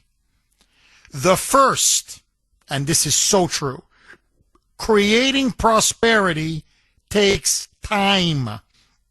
It takes a generation to carve a homestead from wilderness, to clear the land, construct a barn and a home. It takes only an hour to burn it all down. Obama and Biden burned it down by opening the border and then borrowing to fund the massive debt. Prosperity will not be rebuilt in an hour. The leftist plan to make life quote unquote affordable is to take, that is to confiscate from those who have saved and built and give to those who did not, like a thief in the night. The conservative plan is to make, that is, to create an economy in which everyone who so desires can prosper. But that takes time. 917, don't get me wrong, I only have eyes for my wife. I love you in a non-sexual way, my friend. That's what I've been trying to say now for I don't know how many months. Give the man some time. The one big beautiful bill, the deregulation, the trillions of dollars in investments that are coming back, the tariffs, everything, the interest rates starting to come down. We'll get Jerome Powell out eventually. It takes time. But when this thing clicks, and it will click, it's going to skyrocket. Agree, disagree, 617-266-6868 is the number. Sal in Merrimack. Thanks for holding, Sal, and welcome. Trump has to start doing some fireside chats like back in the old days. As people are listening, please get Trump on a Monday or Tuesday night for like the next couple of months and talk about what he wants to do for the economy to ease people's pains and anxieties. I think that's the best way he can kind of wrap this back around to help the American people. I don't know what your thoughts are on that. I love it. I've been urging him to do that. In a way, they're doing what you're recommending, Sal. Not quite the way you want, but that's why they've got him now. He's doing speech after speech. In fact, I'm going to play a little bit of his speech in Pennsylvania yesterday. But they've got him now barnstorming around the country. And the reason is they want to set the narrative. They're saying we're losing the PR war. And so, let the president go on and talk about affordability, his economic plan, what it's accomplished, what it's going to continue to accomplish, and just keep talking to the American people. And so, but no, I'd like something, I agree with you, I'd like something regular, weekly, maybe even twice a week, whatever, a video, whatever, an address to the country. I mean, they're very creative. They can come up with something. But he's got to start talking to the American people. I agree with you. Sal, I want to ask you this. From your perspective, your life, your experience, are prices still too high, in your view? And are you happy with the pace of deportations? And let me even throw in a third. Are you happy with Pam Bondi in terms of making arrests of corrupt Democrats, real deep state criminals? In other words, real accountability for all of the crimes of the last 5-6 years. Because let's be honest, that's what we really voted for. I mean, I know people voted for Trump for many reasons, but it was get inflation down, get the economy booming, secure the border, deport the illegals, and start really draining the swamp. In your view, is he delivering? Pam Bondi, I'm going to go right straight to Pam Bondi after I talk about a couple other things. Pam Bondi has a political aspiration. That's why she's not prosecuting a lot of the people she's supposed to be prosecuting, because she has an agenda. You can obviously see that. She goes on Fox, and she's really not doing too much. But if Trump gets rid of her, it would take him months to replace her. That's a good point. Sal, can you please hang on? Okay, big defeat for Republicans yesterday. This was in Miami. A socialist, I swear to you, full-blown socialist, a la Zoran Mamdani or Michelle Wu, or there's Katie Wilson out in Seattle.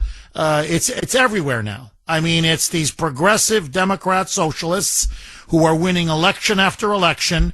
This time, it was in deep red state Florida. Now, Miami's always been blue, but it was the margin of victory. It was a disaster for Republicans. Most of them didn't even bother to vote. And when pressed and asked, they said they're not happy with Trump. They want to send him a message. They say he's focused way too much on issues abroad. He needs to focus a lot more on home, issues at home. They say prices are way too high. Affordability is a real problem. And they say he's got to intensify the deportations. Way too many illegals. They want more, and they want him to focus more on crime, inflation, affordability, lowering costs, jobs, the economy, and, of course, getting as many illegals out as possible. And so they feel that his presidency, this is what they're saying, Republicans, is adrift, and they wanted to send him a message. Do you agree? So all of you, this is to me the ultimate barometer, the ultimate test. In your life, in your home, in your experience, our prices are still way too high. Are you not happy with the economy? Are you not happy with, say, crime? Are you not happy with the pace of deportations and illegal immigration? Do you feel that the president is spending too much time and attention on foreign policy and really needs to focus on America first? 617-266-6868. Russ in Boston. Thanks for holding, Russ, and welcome. Hello, Jeff. Russ, go ahead. Okay. First of all, Jeff, I'm really sick and tired of listening to people that don't know any better. They get sucked in by the propaganda, okay? Trump is doing all the right things. Everything he's doing is going to work out for the United States in the long run. First of all, as far as the world stage is concerned, China wants to control the world.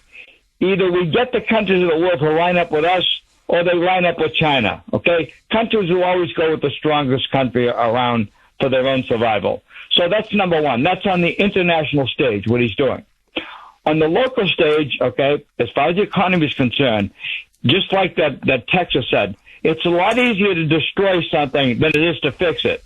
And believe me when I say this, under those two SOBs, Obama and Biden, the country was on the short road to destruction. And anyone that doesn't see that is blind. You're politically stupid. That's all there is to it. You are politically stupid, okay? So President Trump is doing all the right things.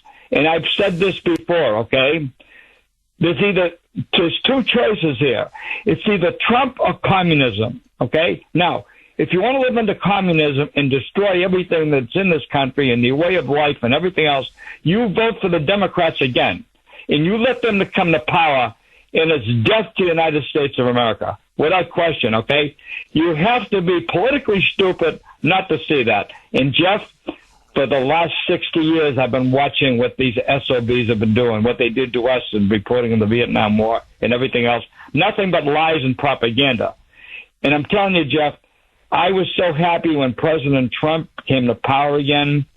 And then he put together the greatest cabinet that I've ever seen in my lifetime, that we were finally going to get the train back on the right road again. And all they're doing is destroying it. And I'll tell you, when I listen to the 11 jackasses that represent us in Washington here in Massachusetts, they're either turncoats, okay, or communists, one or the other. I'm telling you, I just can't stand them. There isn't a damn one that I can stand, you know, and I'm so tired of reading their propaganda. It's just nothing but a bunch of lies. Please back Donald Trump. Don't make the mistake of listening to the frauds in the media and the rotten a-holes in the Democratic Party. Russ, I agree with you, my friend, my brother from another mother. Not 100, but 1,000%, as I like to say. But I want to ask you this. The one complaint I'm getting now, it's deafening. Okay, it's coming from everywhere. And I'm not trying to influence your answer. I just want to preface it so that you understand where I'm coming from. Is there's a real disillusionment. It's not with Trump. I guess maybe Trump is not, I think people are expressing a little bit of anger with Trump, but it's not his fault and they know it. It's the Republican Congress. They're calling it now the Do-Nothing Congress. They're very unhappy with Mike Johnson. They're very unhappy with the Republican leadership. For example, they're going to vote soon on some kind of a replacement for Obamacare. There's not much of a replacement for Obamacare. And so I'm just giving you this as an example, that many Trump supporters are saying the Republican Congress were given a majority and they're squandering it. They're not doing anything with it. They're not, outside of the one big beautiful bill, and Russ, you know better than anybody, Trump almost had to like push him into it, like drag him, kicking his, come on, we're going to pass this.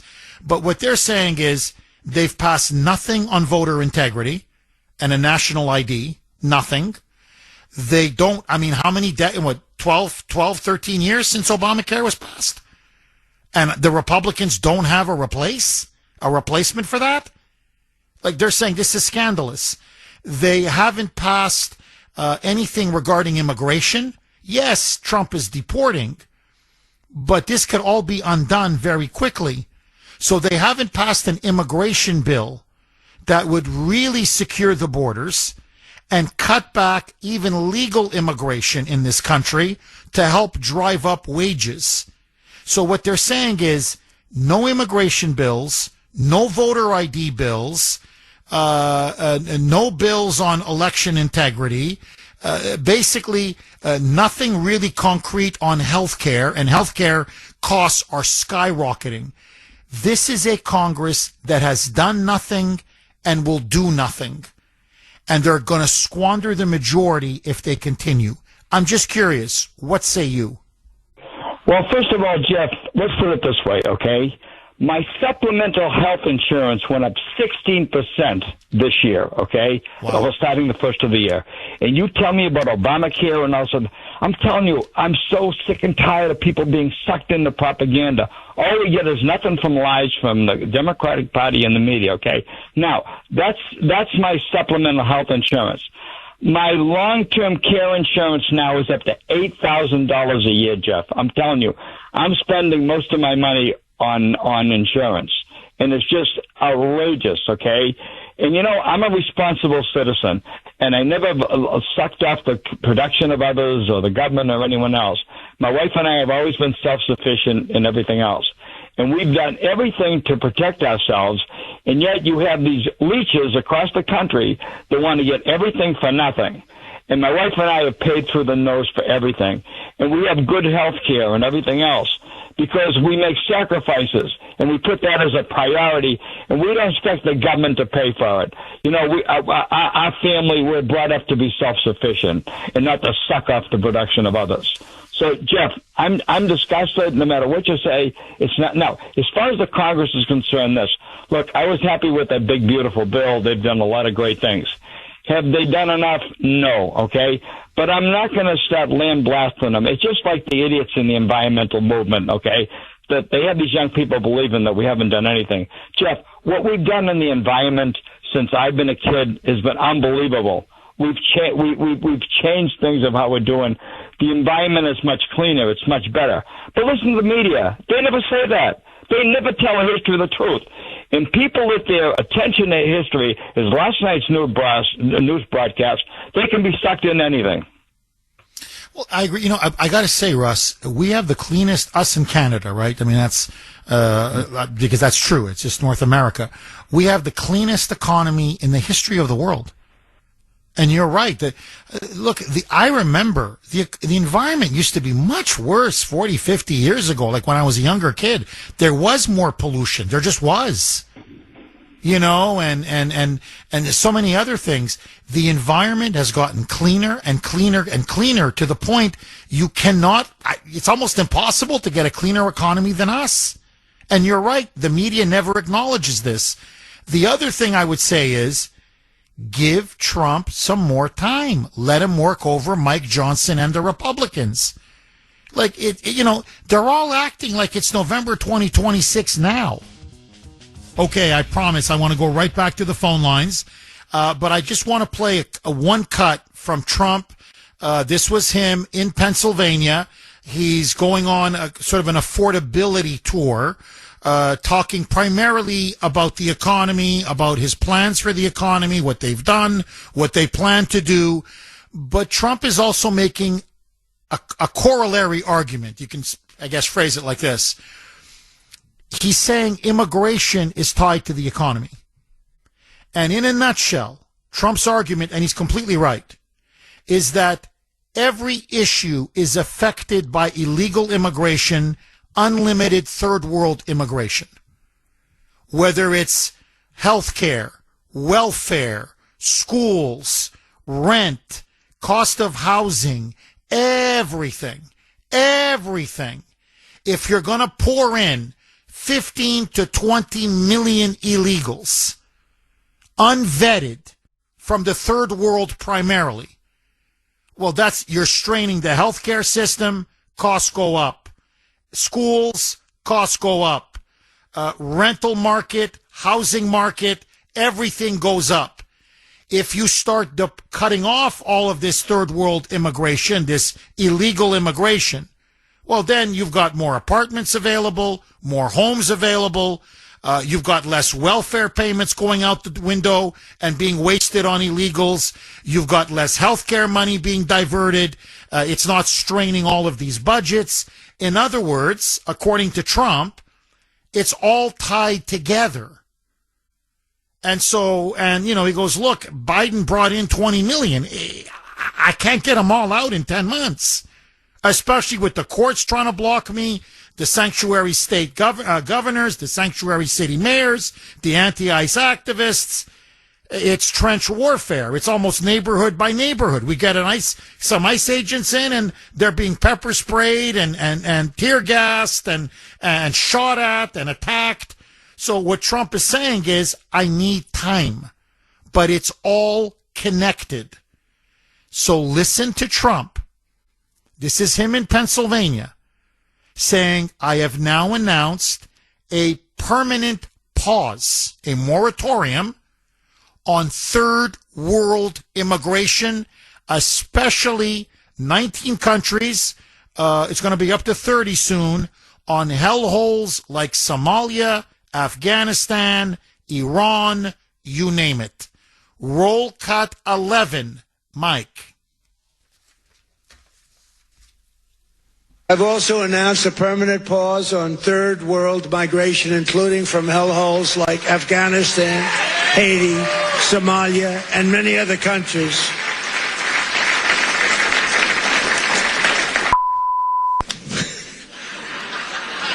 I didn't say you did.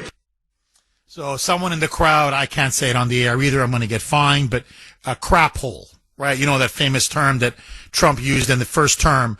I can't say it. But anyway, so someone shouted out, S-hole, a crap hole.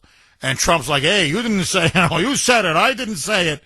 But basically, he's saying, look, we're going to put a moratorium. Now, many in MAGA are saying, that's great. We love it. Keep going. But why aren't the Republicans passing an immigration bill that would codify this into law? Because this can go at any time. It can go anytime. Democrats come back to power, they can reverse it and open the floodgates again.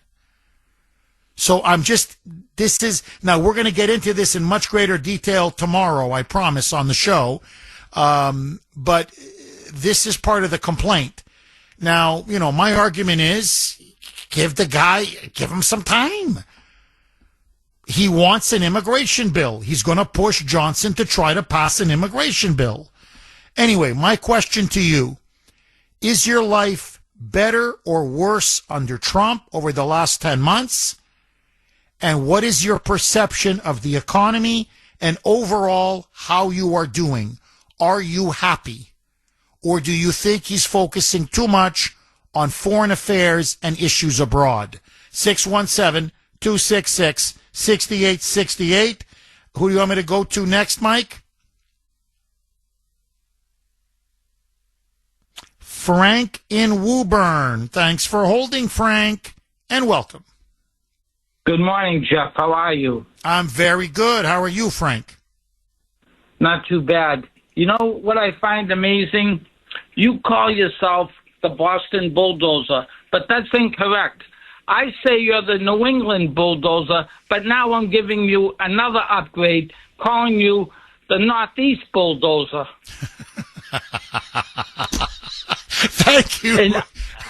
Frank, you're being very nice. No. I thought, honestly, the way you started, you call yourself Boston's Bulldozer. I honestly thought you were going in a different direction. I thought you were going to call me Boston's BSer. It just, that's usually what I get from the left. They're like, you call yourself the Bulldozer? You're the BSer. But thank you. I really appreciate it. That's very kind of you, Frank. Well, I'd like an upgrade. I'm being honest with you, not kind. Honest with you. Thank you. Frank,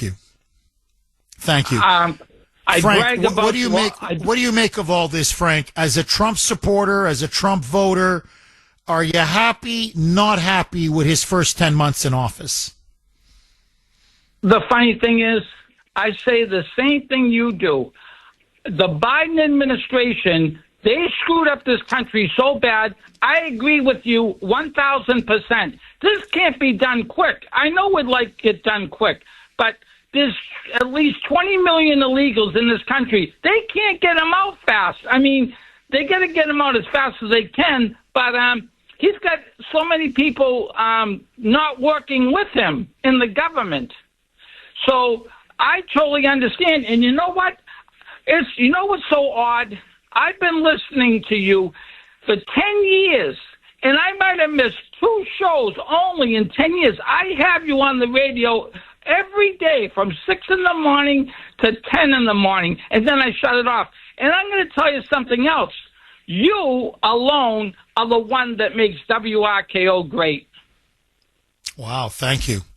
Frank, I truly appreciate it. God bless you, and thank you very much. And have a Merry Christmas, my friend.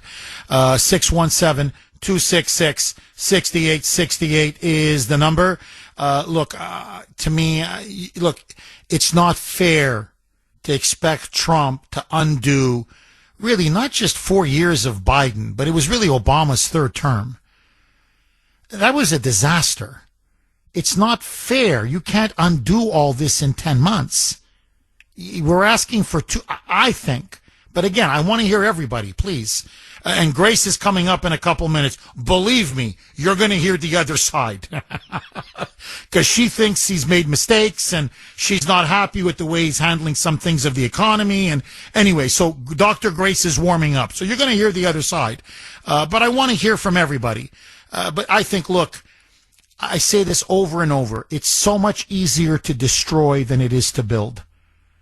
And, that previous texter, how long it takes to build a home, especially in the wilderness, a homestead, it takes a generation. You can burn it all down in an hour. Look at a vase, okay? Or look at a beautiful cup or whatever. It takes a lot to build something like that. It takes knowledge, it takes skill, it takes time, it takes patience. You can destroy it in a second. You just grab it and throw it on the ground. So building something is hard. Destroying something is easy. And all Biden and Obama did was destroy, destroy, destroy. And again, I want to remind people, Trump is not just undoing Biden. He's undoing 40 years of globalism. 40 years of Bill Clinton, George W. Bush, Barack Obama, the disastrous trade deals, the disastrous immigration policy, the open borders, the endless wars. He's trying to undo 40 years. You can't expect a man to do it in 10 months. Yes, he's a force of nature, but he's not Superman. Carol in Bridgewater, agree, disagree? I want to hear from everybody. Carol in Bridgewater, thanks for holding, Carol, and welcome. Hi, Jeff. Hi, Carol. It's great to hear from you. Good to talk to you to get through. But besides that, I agree with Russ to an extent, except for he's given the populace too much credit to understand. This is a very emotional time for a lot of people. We're all trying to survive unless you make good money, so we're living in this economy, and they hear him talk about things like, I've solved 8 wars. I've solved all this. I'm proud of what he's done, but he's not talking about us. And, people tend to be a little self-centered, including myself when it comes to Save America First, but we do need him to start to think about maybe setting up new presidents and going into Congress and having maybe something where they discuss things like they do the cabinet stuff instead of having it be legislation, and him trying to influence or get them on camera on their positions so that people really see that it's Congress and not him. He needs to really kind of start to talk to us more, even if it's more like every week, just kind of giving us an update as to where things are. Sending Vance in maybe to sometimes hear hardball things with them and come back so that he doesn't look like he's the dictator. What say you? Carol, look, a lot of you have been, not just you, it's been others, but I think it's a brilliant suggestion. I think he's got to take a page out of FDR's playbook. I do. Now, FDR used radio for his weekly fireside chats. We live in a television age or a video age or whatever. But he's got to start every week. I think he's got to get his message out. He's got to talk to the American people. I think he should have on-camera discussions with Mike Johnson and John Thune and say, look, why isn't this bill being put forward? I want this bill that contains whatever, XYZ, these provisions. Why don't I have a voter integrity bill? How come? We need to have honest elections. The midterms are coming. Why haven't you passed that? No. I got great executive orders on immigration. I want an immigration bill. I want you to pass it. In other words, just go point by point. You mean to tell me after 12 years, we don't have a bill to repeal and replace Obamacare fully? Are you kidding me? I want this on my desk in 30 days, no excuses. I think he needs to start to do that. And you're right. His secret weapon was us, the people. He used to talk to us. I don't know what's going on, and I hope his people are listening. But, he could talk to us again. What I mean is, put pressure on Congress, I need this. Put pressure on your representative, I need this. Or I need that. And he can get around the media, and he can get around the swamp, and he can get around the corrupt establishment, even within his own party. But it's almost like they've got him isolated up there. And anyway, look, I'm worried about the midterms. Yeah, it's not him. Yeah, from the guy from Oklahoma. It's a different man. Only 5 inches shorter. But whatever it is, now he's back on the campaign trail. He's out there talking. That's good. But I want him to do even more because I agree with you, Carol. The stakes now are just too high. Carol, thank you so much for that call. Okay, here's the other side. Dr. Grace putting liberals in their place. Dr. Grace Vuoto, my wonderful wife, married up. She voted for Trump 3 times, no question. She's a MAGA supporter, kind of. But she's one of those people that will relate to the Republicans in Miami. She's not happy with the state of the economy. She's not happy with the cost of living. She doesn't believe Trump has followed through on some of his key promises and that he's too distracted by events abroad. Grace, I never want to speak for you, but did I sum up your position accurately? Beginning of the position. Thank you, Jeff. I really appreciate being on your show. And listen, let me just give some clarity to everybody that's asking themselves, what has happened to Donald Trump in the second term? It's 2 big things that are very different from the first term. When I voted for him in 2024, I just wanted another Trump 1.0, just press repeat. But I didn't get that. And why did we not get that? It was 2 big things happened. The first thing is that in the first election, Trump only had about 24% of campaign funds from big donors. But in 2024, 70% of large campaign contributions came from big donors.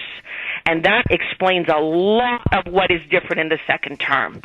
And the second thing that changed big time, I never voted for him to go so big, so grand on the tariffs. Jeff, the most damaging policy mistake that he made in the second term was that it was the timing and the scope of the tariffs. I said it then because I'm in business. I saw the phones dry up immediately. And still, the trade deals are all over the place. We were promised 90 deals in 90 days. That never happened. We have 15 trade deals. Many of them are just frameworks, and it's the tariffs are shifting every day. Business can't move like this. So it's not that he hasn't focused on the economy. The policies are erroneous. He needs a course correction on the tariff policy immediately. Immediately. What he did in the first term was a mild, modest tariff regime. This was massive. And as I said then, I said we're not ready for it. And I've been proven right because many of us have lost 1 full year of productivity now. And if you replicate that over millions, it is the reason that the economy isn't moving. Grace, I just want to go back. You and I disagree on the tariffs. I don't want to rehash that, but I respect your position. And again, you always express it very articulately, no question. But I want to go back to your first point. That's a very interesting point. Are you essentially saying, again, I don't want to put words in your mouth, but that he's become beholden to big donors in a way in his second term that he wasn't in the first term? Yes, and I think that's why many of us, look, if you go back and you listen to him, how he was speaking in 2024, and you listen to him now, it's almost like 2 different people sometimes. I'm like, I don't recognize this person. And remember, Marjorie Taylor Greene, when she stepped away, she said something that really just hit me in the gut. She said, it almost doesn't matter who we vote for, the results are the same. And I was asking myself, well, why is that? Because, Jeff, the truth of the matter is, it's not just that we're facing a uniparty anymore, because MAGA now took control of the Republican Party. And yet, even with MAGA dominating everything, many of us feel that the middle class doesn't get ahead. It's because we have an oligarchy now. This is the problem. Our democracy has descended into an oligarchy. And the fact that there was so much campaign money coming from the donors, it has changed the scope of his second term dramatically. And basically, look what he did. We've got to look at his actions. He called Marjorie Taylor Greene a traitor. For what? For asking that 14-year-old girls not be raped by billionaires. And he called her a traitor for that. That's not the Trump of 2024. That's not the Trump that I voted for. So he's beholden to this big money that he's protecting now with the Epstein files. So we see that very clearly. And all of you who think there's going to be arrests, there's not going to be big arrests. because the deep state is in bed with the pedophile ring. So he's blocked now. This is the big difference. And anybody who speaks out against it is branded a traitor? Are you kidding me? Grace, when you say big donors, I have to push you on this or press you on this, because you're right. This is something that I don't know if I agree with you, but I'm saying you're right in the sense of the criticism that's coming now from Marjorie Taylor Greene and from Tucker Carlson and from Steve Bannon. These are some of his most loyal, or at least they were, some of his most loyal supporters, the heart of the MAGA base. And they're saying that he's caved on Israel, that he's given. Now, you know me, I'm very pro-Israel. I back Trump all the way. I back the bombing of Iran and Fordo and the nuclear facility. I support Israel in their struggle with the Palestinians. But that's me, okay? Tucker Carlson is against. Marjorie Taylor Greene was dead set against.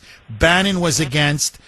They're saying that he's got too many, let's be frank, this is what they say, powerful Jewish or pro-Israel donors who have given him a lot of money and that he delivered for them on the Israel issue and on the Iran issue, but they're saying that distracted him from his America First agenda. Do you agree? Jeff, no, I hate this focus on Israel so much.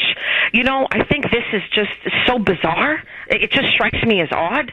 When I say big donors, I'm talking about he's beholden to big tech, big pharma, big business, and not focusing on the middle class. To the point that if you ask him how good the economy is, he says it's A plus plus plus plus plus. Are you kidding me? I went through a Starbucks and I say, oh, hi to this young woman. How you doing? I'm working 6 days a week. Okay, she's got tears in her eyes. But I'm living with my mother's, the mother of my boyfriend, because we can't afford a place. Obviously, she can't stand the mother because she's got tears in her eyes, right? But this is a young person who is stuck. And I see this all the time. And Trump is telling me that the economy is A plus plus plus because big tech is happy, big pharma is happy, big business is happy, and he's meeting these donors all the time. So much so that if he said, I want a big ballroom, they give him $400 million. Shazam! Shazam! Dr. Grace, tell me how you really feel. Okay, well, obviously I disagree with you. I don't think it's nowhere near as dire as you and your Starbucks friend. Okay, I want to be fair. You know my position. Give Trump time. I think everything is going to work out just fine. But there are many of you, diehard America Firsters, MAGA patriots, Trump voters 3 times, who disagree. And frankly, many of you agree with Grace. So I just want to be fair and read one email and one text, and then go right back to the phone lines. This is from Mary, and she emailed to me maybe just a couple minutes ago. By the way, if you want to email the Kuhner Man, you can. Jeffrey Kuhner, Jeffrey, Jeffrey Kuhner, Kuhner, all one word, at iHeartMedia.com. Jeffrey Kuhner at iHeartMedia.com. So this is from Mary. Dear Jeff, I am sick and tired of everyone ignoring certain influences around Trump. They have pulled his focus from America First to a global agenda. President Trump has allowed Jared Kushner, Donald Trump Jr., Tucker Carlson, and frankly J.D. Vance, who is friends with them, to steer him. It is sickening. Don Jr. doesn't even mention MAGA anymore, does he? There is substantial money to be made by foreign investments. It is sickening. So, there's, you can see it. Some people are not happy. They're disgruntled. They're not happy. This is from a very good friend of mine, different than the one I cited earlier. And the only reason why I'm reading his text, you cannot be more pro-Trump than him. You can't be more pro-MAGA or pro-America First than him. He was with Trump the moment he walked down that escalator. And this is what he wrote, texted to me on my private phone. Jeff, I think Grace is right. Something has changed. Trump seems to have forgotten who brought him to the dance. That may sound a bit extreme, but there really is an awful lot of emphasis on Israel and things going on outside of the United States. And my only thought is he may be trying to quell the enemy outside of the country so he can focus more on what's going on inside the country. That may be his strategy. Meanwhile, Obama is visiting the United Kingdom again, and it looks like his pals in the EU are also starting to gang up on Trump. So there's that. So he's basically saying, look, maybe he's knows things we don't know. Maybe he's looking at the larger chessboard in terms of what's going on. But, you know, I mean, I really don't know. You can get more pro-Trump than this guy. And I'm a bit surprised at that text, but that's okay. He's entitled to his opinion, where he says he's a different president than he was in his first term. To me, I don't see it, but that's me. 617-266-68. I mean, the circumstances are different. I think the hole he inherited was much deeper. I think the mess he inherited was much bigger. But to me, that's what's changed. Not him or his policies or his agenda. But that's me. 617-266-6868. Jeff in the great state of Ohio. Thanks for holding, Jeff, and welcome. Thank you, Jeff. Thank Hi, you, Jeff, for taking my phone call. My pleasure, Jeff. Where to begin, buddy? I'll tell you. As far as the tariffs, I wish they would tariff the Senate and the Congress. And if Trump's running around putting out fires that the fire starter did, which is all these people such as Fauci and there's so many of them I can't even keep track anymore. We got a local election coming up for governor here. Vivek against Amy Atkins. Amy Atkins was a proactive vacciner that was right under Mike DeWine, our governor, that she wanted to push paperwork on people to even travel from state to state.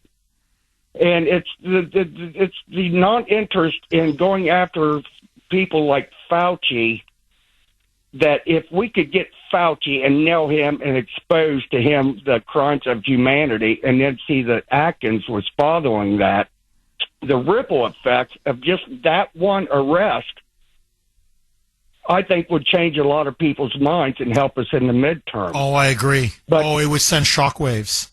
I completely agree, Jeff. Just that one alone would be such a big game changer. Jeff, I want to ask you this. When you go to the grocery store, whatever, meats, fruits and vegetables, milk, whatever, are prices still too high for Jeff in Ohio? Me and my wife go to Kroger's, which is a local store. We live here in central Ohio, just north of Athens, which you went to school down there. Yes, loved it. Loved it. Beautiful little town. But anyway, keep going. It's just the two of us. And our major thing is when we go through the checkout line is try to break $100. We want to be under it. We never are. But we're not complaining. It's not going up. My biggest thing is, if we don't stop it now, we are going to be paying through the nose, not only with the groceries, but with electrical, with everything else. They want to take our appliances away. They took our light bulbs away, and they want to get back in the Green Deal, which is a ripoff. And even Bill Gates had come back and even said it was crazy. Al Gore and all those crazy people. But we're the ones paying for it. They're sucking us dry. And if Trump doesn't take care of business in our country, they are the biggest thieves. You talk about Zelensky or whatever, and he ripped us off, but our government's ripping us off more than he ever did.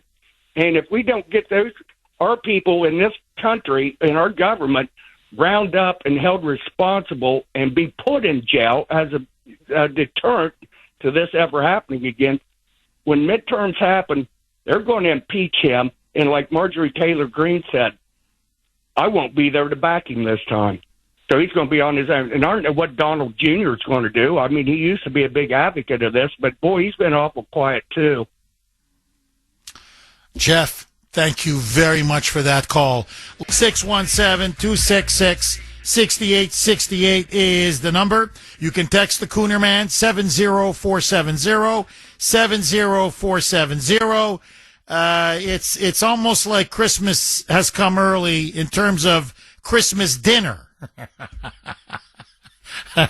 Has come early for the Kuhner Man because it's a typical Kuhner gathering with Grace, myself, my sister, my brother-in-law. It's a free-for-all at the dinner table. So my sister texted me in relation to Grace's hit. And here's what my sister said. She sides with me and not with Grace. Jeff, I completely disagree with Grace.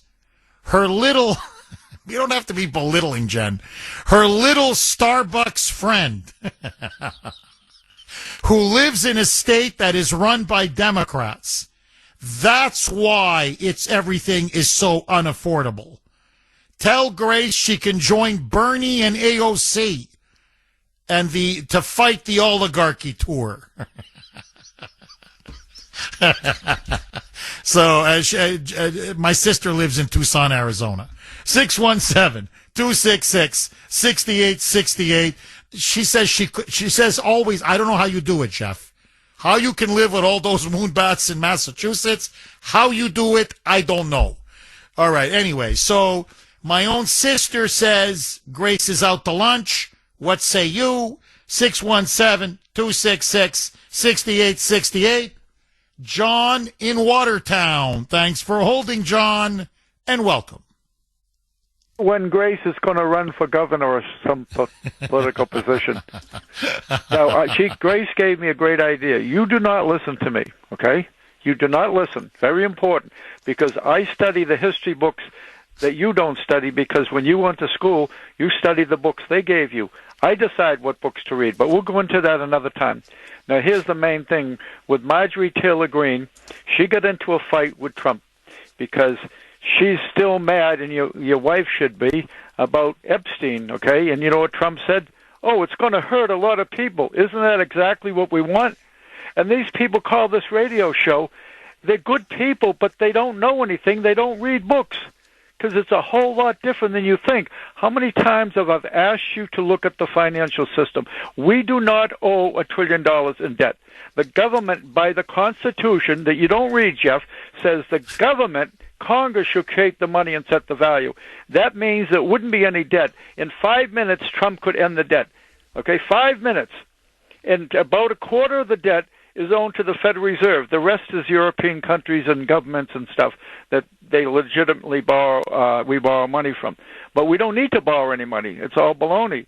And the money from the Federal Reserve, they create out of thin air, and you're paying interest, and you're not complaining. And as far as I'm complaining. What do you mean I'm not, John? All I do is complain. I'm definitely complaining. No, look, John, I agree with you on many things. I think there's no question. For example, creating the Federal Reserve was a disaster. A, it's unconstitutional. B, it has been an absolute disaster for our country. I think that there's no question. And the way they're just printing money and printing money and printing money, really, it's destroying us. And, you know, and John, by the way, thank you very much for that call. I really appreciate it. No, look, I think people are expecting way too much of Trump. He's one man. He's one president. He can only do so much. I think he's been absolutely incredible, frankly, in his first 10 months. We're forgetting so much of what he's done. He's done more in 10 months than most presidents do in 4 years. And I know people are impatient. I get it. That's part of the American temperament. We want everything. We want everything now. I get that. We're a very impatient people. But really, I've got to tell you, I don't know what else he could have done. Now, the complaint on the tariff, just very quickly, he's undoing NAFTA. He's undoing 40 years of disastrous trade policies. He's undoing trade with China, trade with the EU, trade with Canada, where we were getting constantly, systematically ripped off. And it was trade imbalance after trade imbalance. They were stealing our jobs, our manufacturing, our wealth. Trump finally said, someone's got to stop this. We're not going to have a country left. There's going to be no industry, no manufacturing. We're not going to make anything. So, yeah, I mean, it's a little painful like anything else. But look, we elected him not to do the easy things. We elected him to do the hard things. And I don't want to, again, seem like a tape or a broken record. But, look, since John is talking about history books, look at the history books on Reagan. Reagan got killed in the 82 midterms. And the economy and everything, which was great under Reagan, really only started to take off in 1983. So, and by the way, his program was passed in 81. So it took 2 years to squeeze inflation out of the economy, to really lower interest rates, to unleash an economic growth and economic boom and jobs being created. The Reagan Revolution, the Reagan economy. These things don't happen overnight. I'm just giving you my honest point of view. So I just think, look, give him at least another 6 months. And by the summer of 2026, if the economy is still flat on its back and everything is still way too expensive and, there's still way too many illegals in the country, okay, maybe we can start grumbling a little bit. But until then, for God's sake, I mean, look, has anybody worked harder than Trump? The guy's putting in 20-hour days. Look at him. He's exhausted. Now, to me, what's different this time, and I don't know if you agree or disagree, I think his cabinet is better. I do. I think Scott Bessent is phenomenal as Secretary of the Treasury. He's great. I think RFK is phenomenal at HHS. I think J.D. Vance is a world-class vice president. I think Rubio's doing an excellent job as Secretary of State. I don't personally like the guy. I don't share he's more of a neocon, but I gotta say, he's doing a very good job. Holman, does anybody work harder than Tom Holman at immigration? I think Kristi Noem has been solid, very solid, at Department of Homeland Security. So what I'm saying is, he's got, I think, a much stronger team, a more united team, and frankly, a better team than his first term. Now, I don't want to, again, repeat myself. His Achilles heel, there's no question now after 10 months. There's just no question. It's Attorney General, FBI Director, Deputy FBI Director. To me, if he's listening, or if people are listening, use the Christmas holidays clean house.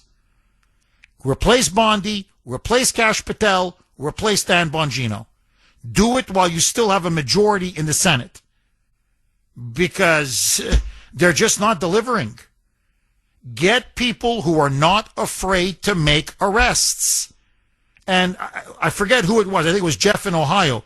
Just Fauci alone. Look, Trump issued the executive order nullifying most of Biden's, in fact, all of Biden's auto pen pardons. That includes Fauci, Chicken Little. So go ahead, arrest his ass. Have somebody go there and say, we're arresting him for crimes against humanity and for lying to Congress. Oh, you don't think I have the power? Take it to the Supreme Court. I'm telling you that Trump will win at the Supreme Court. Just doing that will electrify his base. Electrify. I'm telling you, I see Fauci, that criminal, okay, that mass murderer, I see him being frog marched to prison.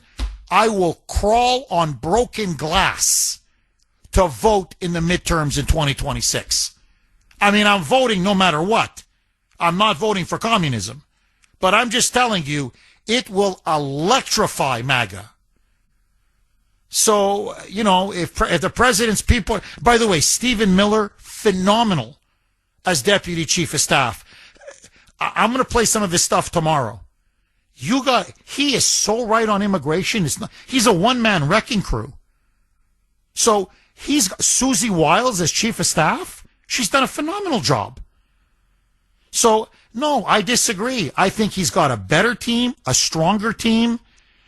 We just need to be a little more patient. Am I wrong? Agree? Disagree? Mark in New Hampshire. Thanks for holding, Mark, and welcome. Good morning, Jeff. Hi, Mark. I just want to let you know what's going on in my world. I think he's doing a great job. You know, I'm a retired postal worker, and with the beautiful bill, my wife and I are going to get an extra $6,000 standard deduction. So, oh, that's nice. Okay, let's go right back to Mark in New Hampshire. He says he's a retired post office worker, and he and his wife, Mark, you're going to get what, a $6,000 tax credit? Did I hear you correctly? yeah, well, we're going to get $6,000 apiece, so that's $12,000 standard deduction. I mean, Wow. we would have been better off if they eliminated the tax on Social Security payments. But hey, he couldn't get it done. He's not a king. He's not a dictator. He's a president. He's got to work with Congress just like any other president has. Okay, number two, the price of gas has come down. Last night, my wife and I went out before, and on the way we picked up some gas, fill up the gas tank, and the sign said $2.79. I'm a member of the place, and he knocked on 11 cents off, so it was $2.68 times 15 gallons. It was $40 compared to this time last year. Would have been 50, 60 or whatever. And then number three, I have diabetes too, and at the I called my insurance company. Well, anyways, at the beginning of the year, I was eligible for coupons, but for Revulsus and Jardius. But because I'm a retired federal employee, my pharmacist told me I'm no longer eligible for those coupons. So the Revulsus went from $15 a month to $200 a month, or 90-day supply $500, and the Jardius went from 90-day supply $125 to $453. And I called, so I called my insurance, doing my homework. I called my insurance company to find out what my benefits are going to be come January. And she informed me both medications are going to be a 90-day supply, $80 a month. So I think I'm ahead of the game, Jeff. Well, Trump has made a big issue about that. He wants to drive prescription costs, prescription drug costs down. And I know he's being aggressive, especially with, diabetes and insulin and also, that sort of stuff. So, Mark, I agree with you. And watch, it's not going to happen overnight, but the way you're describing it, a little here, a little there, and it all begins to add up. So, Mark, I'm with you. People are impatient, which I understand, but just hang on. The cavalry is coming. Mark, thank you very much for that call. Okay, let's go to Tony in Quincy. Tony, thanks for holding and welcome. How you doing, Professor? Tony, how are you, my friend? I'm pretty good. I have to admit, I agree with Grace. Okay, now and why, I was Tony? as MAGA as it gets. I'm sorry, what? No, I know. You're as MAGA as it gets. I hear you. Why, Tony? Why do you agree with my better half? Well, the biggest thing was when they came out and lied right to the camera about Epstein. He was supposed to be unique. He was supposed to be one of us that was going to wreck the establishment, clear the deep state.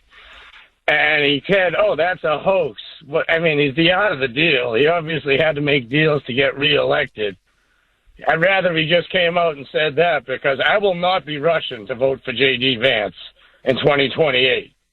And they're covering up the same thing from the same people, that I hated, that I voted Donald Trump in to get rid of because I hated the people that covered this stuff up, and now he is the person that's covering this stuff up. Tony, And it's very. Let me ask you this, just to play devil's advocate, Tony. What did he lie about in particular, A? And B, he ended up releasing all of the files.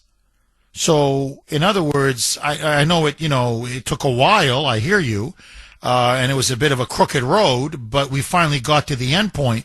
The files have been released, and he ended up fulfilling his promise. So, A, what did he lie about? And B, in the end, we got the files.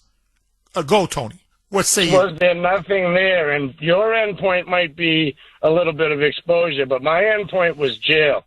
My end point was a deterrent for the rest of America to see that you can't do that in this country because we'll catch you and we will prosecute you. And that hasn't happened. That's an excellent point. That's why, I mean, personally, that's why I go back to Pam Bondi. But you're saying, no, you blame Trump, correct? I know that Donald Trump could tell Pam Bondi whatever he needed to tell. I know Pam Bondi represented Pfizer in 2021, and I know Pfizer's money probably helped Donald Trump get elected. And I know that you have to make deals, and I know that he has perfected the art of the deal. And unfortunately, we were part of the deal that we got swept away. What was correct for us, what was correct for MAGA, was part of the deal that got swept away. And I don't accept it, and I don't support it. And I'm devastated by it, to be honest with you, because he was supposed to be our white knight, and he's not. Tony, let me ask you this. If you could go, I understand you're disillusioned a little bit. If you can go back in time, in a time machine, I was just going to ask him if you'd vote for Trump again. Tony, would you vote for Trump again? I almost need a yes or no. Harris, but we... Mike, you couldn't let him answer yes or no?